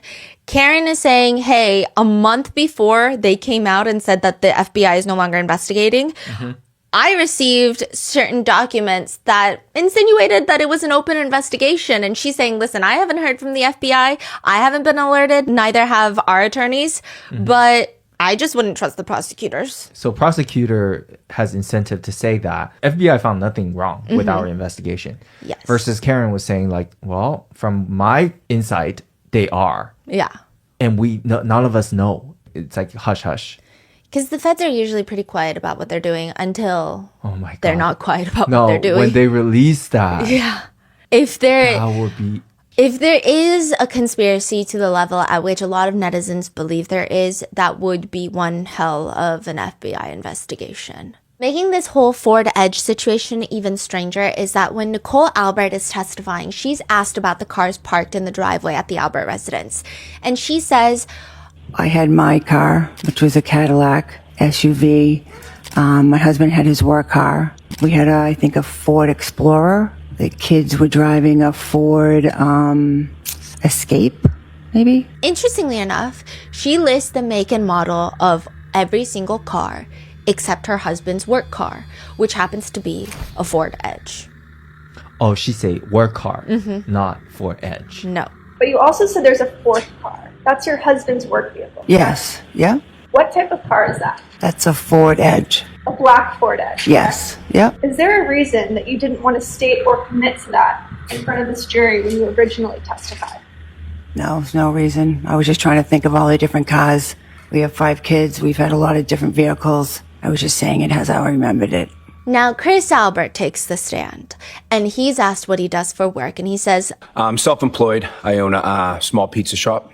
Completely just neglecting that he's on the select board for Canton, which when he is asked, and it's interesting because he doesn't bring it up for most of his direct, later in cross, he'll be very defensive about it. I'm recently elected, so I'm just going through it, but yeah. So as a town selectman, you have some power, do you not? I'm one of 5 selectmen. Okay, 1 of 5 that's a lot of power.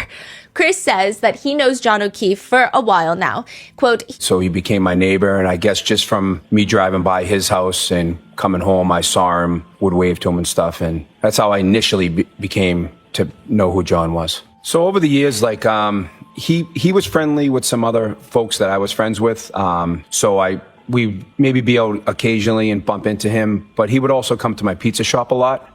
He would take his nephew in my pizza shop a lot, so it was not uncommon for him to stop by a couple days a week. Usually just grab a slice. That's what he says.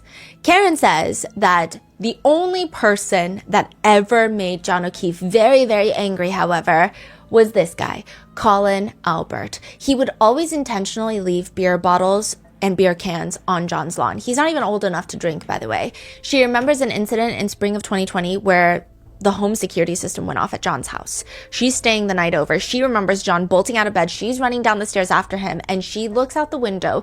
They see Colin Albert and a bunch of teenagers in the front yard, and they scream at John when he comes out, "Go f*** yourself." That's crazy. What? John screams back at them, "Get the fuck out of here." The next morning, they go outside and the lawn is littered with a dozen empty Bud Light cans thrown into the bushes. She thought it was interesting because Colin Albert was 17, and this is the only person that John O'Keefe has ever had problems with, which netizens speculate, what if John O'Keefe already felt like he was doing some nefarious drug dealings at that age? Yeah. And that's why he's being crazy. Yeah. Yes. And he's ballsy. He has no fear. He thinks daddy and other daddy and all the mommies and daddies are going to protect him. And I guess it's true. It's happening if that were the case, if it is true. In any event, if you do see Colin Albert on the stand, who was there? I do not remember who was there. What did you do at Mike's house? I do not remember. How did you get to Mike's house? No, I do not remember. How much did you drink at Mike's house? I do not remember. Aside from his profound inability to remember a single occurrence that has not happened in the past 0.2 seconds, Colin Albert is nothing like Colin Albert on the stand. I always tell my mom and my dad that I'm home and usually go up to their bedroom, give them a hug goodnight, tell them I love them, and then go down to bed. There are videos of him that the defense have dug up where he's threatening hockey teams, rival hockey teams. He doesn't even play hockey, but he's sending video messages to high school hockey teams saying, "Advantage boys." Yo, you're advantage boys. I will beat all your asses. I promise you, I will fuck you all up. Pull up, bitch. Pussies. In another one, he says, quote, "KO, bang bang." You're a bitch, bro. Fuck you. Yeah, fuck you, you pussy. Clean cold, boy. You be knocked out. KO, bang bang. And then you said KO, bang bang, right? Correct. Explain that to me. Is that a threat? Yeah. Pull up, bitch. Right? Yeah. What's KO mean? Knockout.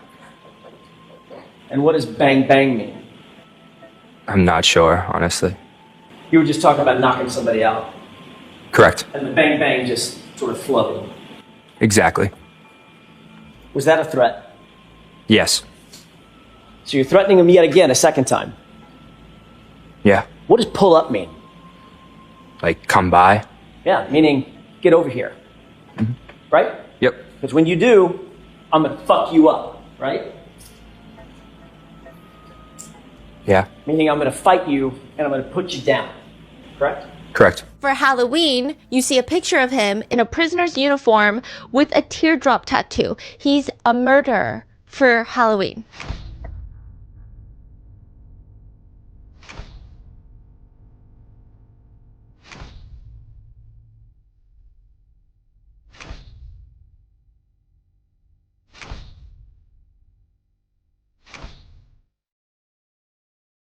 Bro, what is going on? There's another picture of him with his parents, and all three of them are flicking off the camera. It's believed that he has like a beer can in his hand. And again, he's underage and his parents are just drinking with him. He is not the studious, soon-to-be college student that he is trying so hard to sell his image as on the stand. He is Young kind kid of with a crazy. bright future. He's a very scary kid. He's the type of kid that you run into this teenager in an aisle at Target, you're going to want to cry, and you're, I don't know, 30. You ever been in a fight, sir? Other than with my brothers, no. You've never been in a fight. Nope. Your entire life. Other than with my brothers, no.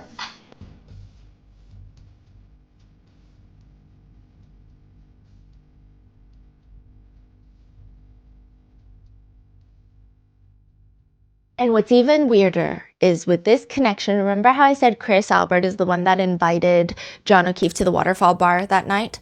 The text message that he sends him is, quote, get over here. Then another text message reads, if not, I'm gonna fuck up your lawn, laughing, crying emoji. Chris Albert says, this is a joke. It's a hee ha ha joke, inside joke, because John O'Keefe loves his lawn. He's very nitpicky about his lawn. He's like one of those lawn guys. He likes his grass to be green. If not, I will fuck up your lawn. Haha. It sounds passive aggressive. It sounds tense. It sounds like the type of text that you get where, Yeah. To send a text message like that, I would assume that you would have to be pretty close friends. Yes. But they're not. Exactly. And there was already problems with the lawn. I would not feel comfortable sending this to anybody. No. Additionally, I will say there is a weird moment during Chris's cross-examination where he's asked about what John O'Keefe's name is in Julie Albert's phone. So Julie Albert, presumptuously, I guess she had John O'Keefe's phone number for a while because they're neighbors, and I imagine that if they had any neighborly conversations, perhaps Julie was in charge of that while Chris is running D&E Pizza. What was your nickname and your wife Julie's nickname for John O'Keefe? Mr. Nevercracker. All right. And your wife Julie actually had John O'Keefe plugged into his contacts as Nevercracker, correct? Correct. But it's a character from a movie, a cartoon, and it's someone that is obsessed with their lawn. It's like one of those grumpy neighbors that's like, get off my lawn. Oh, get off my lawn! And Chris says this whole thing was a joke. It was a joke because John was upset that one of the kids was cutting through his lawn to get to school.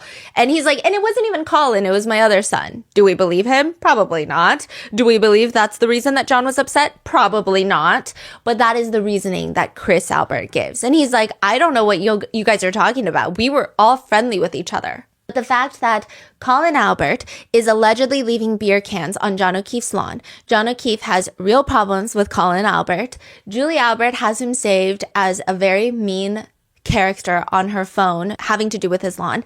And then Chris Albert, the night of, texts him, come or I'm going to fuck up your lawn. Laughing emoji. Yeah. It just feels like something is off there. And if you're wondering, okay, well, if that is some sort of motive or speculation or theory that people have, how do they get away with it? Well, Chris Albert's wife, Julie Albert, is best friends with a woman named Courtney Proctor. This is Trooper Proctor's sister. Chris Albert himself attended Courtney Proctor's wedding. They've all known each other for past 20 years now. Karen's attorney is asking Julie, now in terms of the two investigators who did come on, you knew one of them quite well, did you not? I knew them. I wouldn't say quite well, but I knew them. Okay, and when you say you knew them. Him. I'm sorry, him. Okay. And who was it that you knew? Michael Proctor. Michael Proctor was the brother of one of your close friends, correct? Correct. You are close friends with Courtney Proctor, correct? I am. And you have a sister, Jill Daniels, who also went to school with Sergeant Good. And you would agree that Jill Daniels is also lifelong best friends with Courtney Proctor, correct? Yes, she is. Julie Albert is asked by Karen's attorney about her relationship, and she's saying yes, but at the same time, she's also being very evasive. At another point during her cross, she's asked... You are very close with Courtney Proctor, correct? How would you define very? You talk regularly, correct? Yes. You text each other, correct? Yes. You also talk by phone? Very rarely. This is when Karen's defense attorney has a little moment. David Yannetti is like, wait. Because he starts on his next question. Is it fair to... Did you say very rarely you talk Phone. Usually it's text. But do you stand by that testimony that you talk to Courtney Proctor very rarely by phone? This is never good. This is never good when you are on the stand or you're talking to an attorney and they say, okay, so I need you to commit to this statement. I need you to commit 10 more times because you just said it. So commit again because you can't go back now. So let's just drive it home. Yeah. Is he about to pull up some kind of receipt? That's so good. Let me ask you this. Between February 1st of 2022 and September 6th of 2022, did you only speak rarely with Courtney Proctor? I don't recall. Were you using Courtney Proctor as an intermediary to communicate with Michael Proctor about this case? No, I was not. Are you aware that between February 1st of 2022 and September 6th of 2022, you and Courtney Proctor spoke by phone 67 times? Objection. Were you aware of that? No, I don't know the exact count. Do you deny that you spoke 67 times? I don't deny it, but I don't recall the exact amount of times. Okay, so you don't deny that you spoke 67 times. Do you still want to maintain your testimony that you only talked very rarely with Courtney Proctor during that time period? I just don't remember the exact amount of times. Well, you know that my client, Karen Reed, was arrested in connection with this case on February 1st of 2022. Do you not? I do. You spoke to Courtney Proctor that date for 12 minutes by phone, correct? I don't recall exactly. I don't remember exactly. Because Julie has amnesia, Karen's attorney gives her a sheet to refresh her memory, likely her call logs, cell data. February 2nd, 2022 is the day that Karen Reed is arraigned. Julie talks to Courtney 3 times before 9 a.m. Then after the arraignment, they talk again for another 27 minutes. Julie does not recall any of these phone calls. She definitely does not recall the contents of the phone calls either. Did you tell Courtney Proctor during any of these 67 phone calls that you were a witness in her brother's case? I don't remember. Defense attorney Yannetti brings up the fact that Julie said that she rarely talks to Courtney Proctor on the phone, and he says, when I asked you how often you talked to Courtney Proctor, you could have chosen any word in the English language to answer that question, correct? Correct. What was the word that you chose? Not often. I don't remember, How about honestly. rarely? Rarely, yes. That was your word, correct? It could have been. I don't really recall. I don't recall. You don't recall telling this jury yesterday that when I asked you about how often you spoke to Courtney Proctor by phone, you said, well, rarely. I don't remember. What is your definition of rarely? Not daily. Not daily, not. Them? Yes. Once in a blue moon? No. Rarely doesn't mean to you 67 phone conversations within a 7-month period, does it? A 67 time period in how many? 8 months? In about 7 months, 67 times. It's not a lot. I wouldn't think it's a lot in 7 months. Netizens were so frustrated by this testimony, they comment, Julia remembers everything except for the phone conversations and everything else. Netizens think that she clearly had time to think about it the next day because she testified over 2 days. I mean, 3 times in 1 day, that's a lot. Side note, this is the glorious moment when Julia Albert is asked about which troopers came to her house to interview her, and she says, Trooper Proctor, and I don't remember the next guy. I think it was like... And Trooper Bukaki? And she says it with such a straight face. She calls Buchanan Bukaki. So that's his name now. Yeah, that's his name now. It is believed that there is like a online social media investigator who has nicknamed him Trooper Bukaki, and so it's theorized that she's very much keeping up with his reports on this case. Oh, someone else named him Bukaki. Yes, that sticked. Yeah, okay, he's going to be in the next episode, but he's pretty close with Karen Reed, and he was actually one of the first people to really actively focus on this case and to focus on the fact that he believes that Karen Reed was framed. And she clearly is keeping up with his coverage. Yeah. Because the way that she says Officer Bukaki, I mean, I don't think she knows what that word means. I don't think she gets the joke. Because the way she said it with her full chest. Oh, she thought that was actually his name. Yeah. Whoa. Bukaki? Yeah, and it's just a very uncomfortable moment. So Bukaki is like what? He's cocky? Is that... I don't know what that means. But Julie Albert maintains that it really doesn't impact the investigation or her status as a potential witness. However, another group chat is unearthed from February 24th, 2022. This is less than a month after John's death. Julie Albert texts Michael Proctor in a group chat between her sister, Courtney Proctor, Michael Proctor, and she texts him, "This is the weekend I've been waiting for, Michael. Please send me ski videos of Courtney Proctor. If she doesn't share them with me," laughing emoji. What video? I guess they're going on a family skiing trip, and Julia's like, she's not going to send me her skiing videos, and I want to embarrass her, so Michael, you got to send them to me. Jackson is staring at Proctor. He's also bringing this up to Proctor. This is sent less than a month that you had been assigned to the investigation in which Julie Albert is a witness, correct? Correct. And her husband, Albert, Chris Albert, has a connection as a witness, correct? Correct. And you didn't mention a thing about your relationship with Julie Albert, Chris Albert, or Colin Albert in any report that you've ever drafted in this case, did you? I did not. Michael Proctor's text messages to his own sister, Courtney Proctor, were also brought up during the 2 trials. And it's mainly because the FBI dug them up and gave it both to the Commonwealth and the defense. Now, Michael Proctor texts his sister on January 29th, 2022, the day of the investigation. He's texting her, "What's up?" She says, "What? Why?" "Just found a frozen to death on a front lawn in Canton. Actually just interviewed Jen McCabe. She says she knows you." Cut the shit. Yeah, she knows Jack very well. She's really good friends with Julie. Her sister is married to Brian Albert. You still working? Yeah, gonna be out for a while. Homicide. The Canton thing is a homicide? Don't say a word to anyone. Of course not. At the very least, it's suspicious. This is your livelihood. Julie and Chris were at the bar with the victim and the girlfriend. Gotta interview them.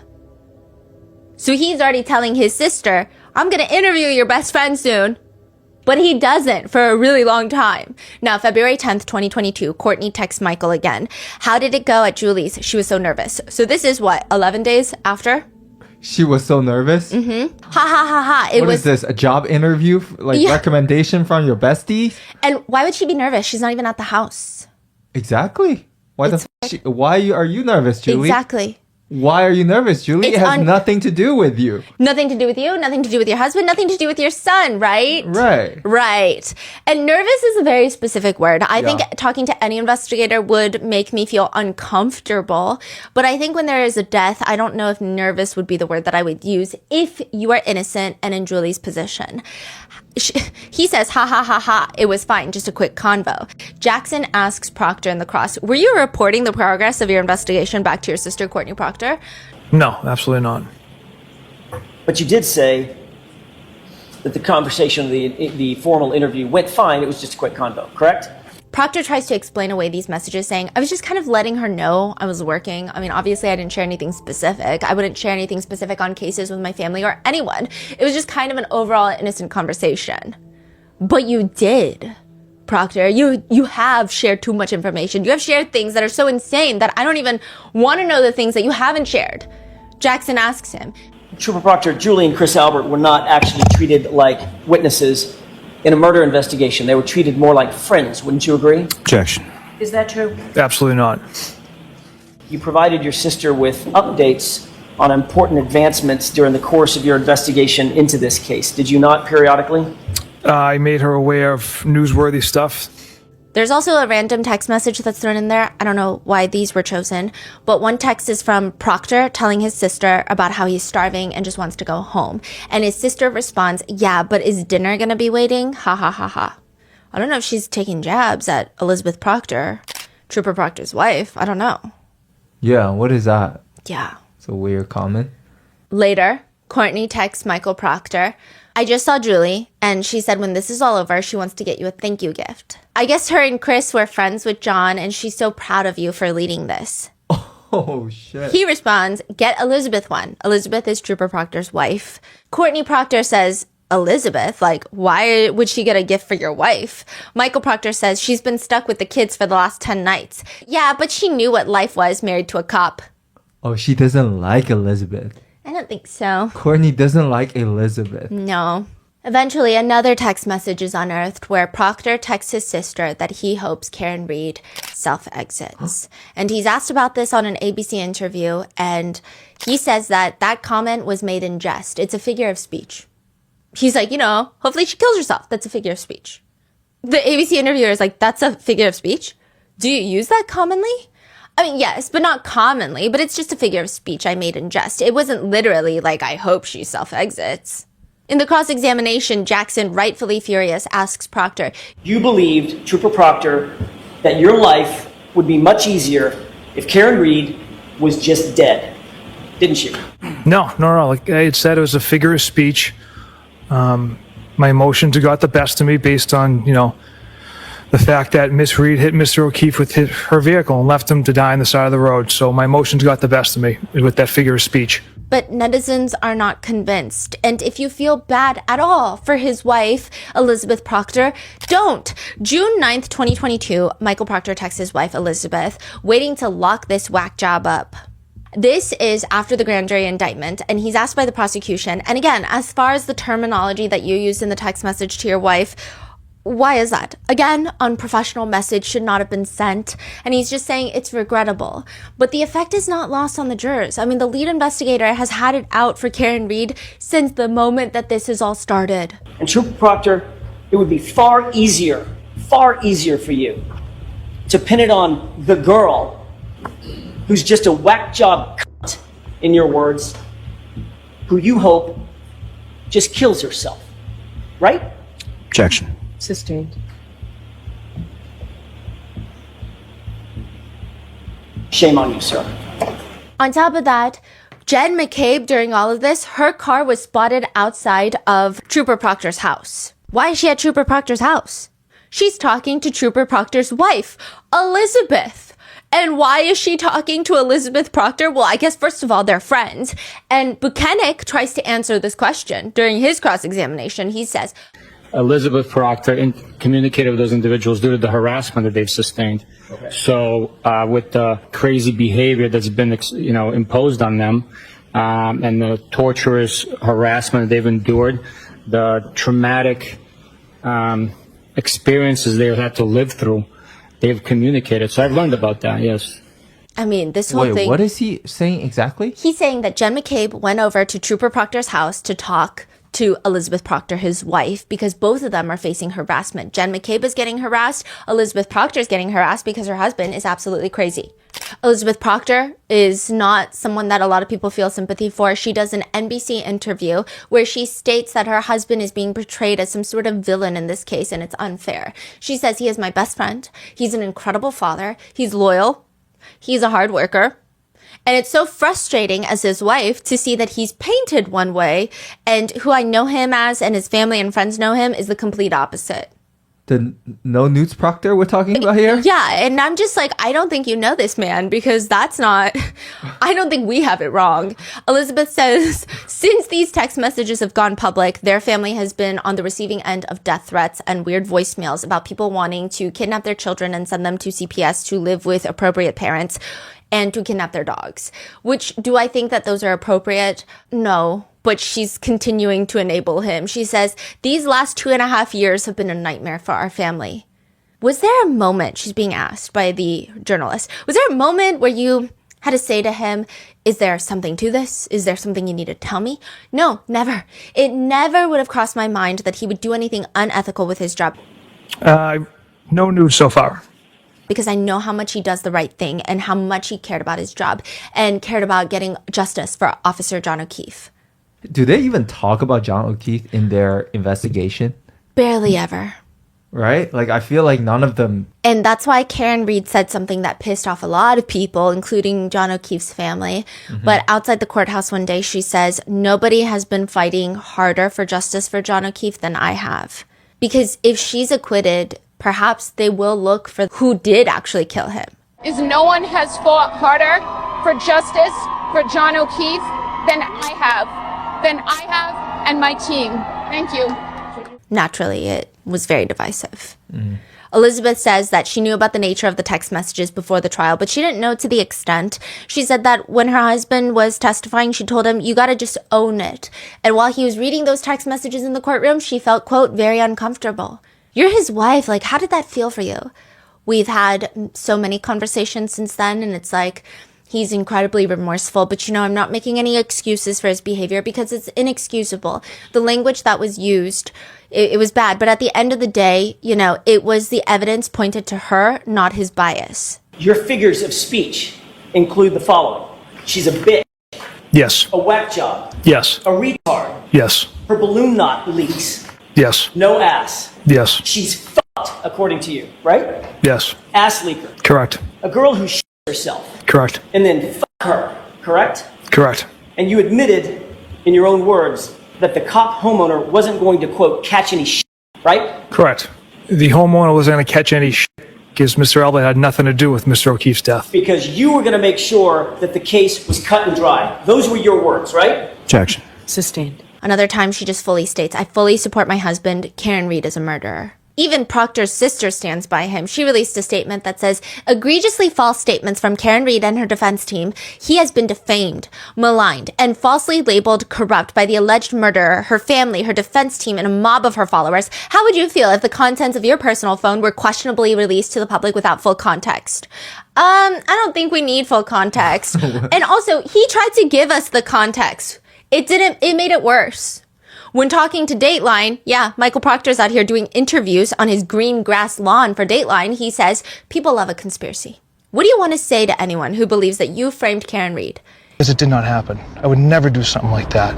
And then on ABC, because it's a press tour now, he says, I 100% understand why people would think that any case that I've touched is a little weird. But when you have a fellow police officer around my age, 2 kids of his own, it generates an emotion. And I express those emotions in a negative way, which I shouldn't have. I shouldn't have been texting my friends anything. The Proctor couple later would argue, I would ask, what's in your phone? What's in your private phone, your personal phone, your private conversations? And I would answer, not that. That's definitely not in there at all, or anything similar to that. That's for sure. Whatever was on his phone had to get the FBI involved. Yeah. So I would say definitely not that. One criminal justice professor comments on this case. When the FBI steps in, that's usually an indication that they are in possession of some information that is extremely damaging to the law enforcement agencies involved. And that leaves people wondering, are they going to investigate D&E Pizza, the FBI? People are commenting reviews for D&E Pizza. One review reads, I was talking about how bad the food was, and the service wasn't what I had hoped it would be. The ambiance wasn't worth writing home about. Speaking about homes, Colin was never in the house. Others emphasize some of Albert's Boston accents, writing, chicken parm was cold and mediocre at best. Owner was very rude and called me a loser when I asked for it to be reheated. Someone asked for a salad with a side of sidebar. So I'm convinced I'm just like, I've never heard a Boston accent until this case.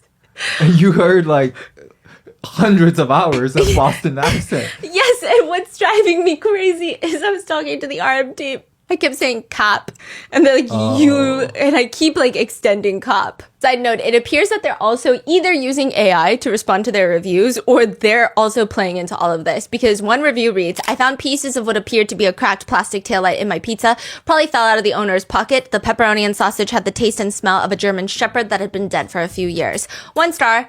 The establishment responds, David, we sincerely apologize for your experience and appreciate your feedback. We are committed to improving and ensuring better quality for our customers. Thank you for bringing this to our attention. Another review reads, the atmosphere I gave 2 because the place looked nice from the outside, but I was never inside the place. The restaurant responds, we appreciate your comments about the atmosphere and we are sorry you didn't get to experience the inside of our restaurant. We hope to see you soon for a better experience. This is when I started thinking, maybe it's not AI, because one review reads, the pizza is absolutely to die for. The Alberts absolutely killed it. Buy some extras to put in the garage and freeze it. House long to cook from cold. Depends on the oven temperature. This pizza shop is easily found right on the street. Couldn't even miss it in the snow. Our dog Chloe loved it so much she almost took off my arm trying to steal a slice. Unfortunately, due to random renovations, you can't use the restroom. It's very cold inside. It's definitely a cover-up type of situation. To which the restaurant responds, thanks a lot, Peter. So glad you loved the pizza and that Chloe enjoyed it too. Laughing, crying emoji. We'll definitely keep your feedback in mind about the restroom situation. Come back anytime for more delicious slices. That is wild. I'm thinking AI did not write that one. Then who wrote it? Someone here. Are they just playing dumb? No, they're also being passive aggressive. Oh. Yeah. Another one reads, the Albert Pizza Special, available exclusively at Canton's most controversial pizzeria, comes topped with thick layers of confusion, a crust of connections baked in secrecy, pepperoni slices that keep mysteriously shifting places, olives no one remembers ordering, finished with a drizzle of we can't comment on an ongoing investigation, and don't even ask who delivered it. Half the town swears it would never arrive. The other half says it's been sitting outside the whole time. To which the response is, thank you for your creative feedback, George. We appreciate your input and apologize for your experience. But one review just reads, house long to make a bad pizza.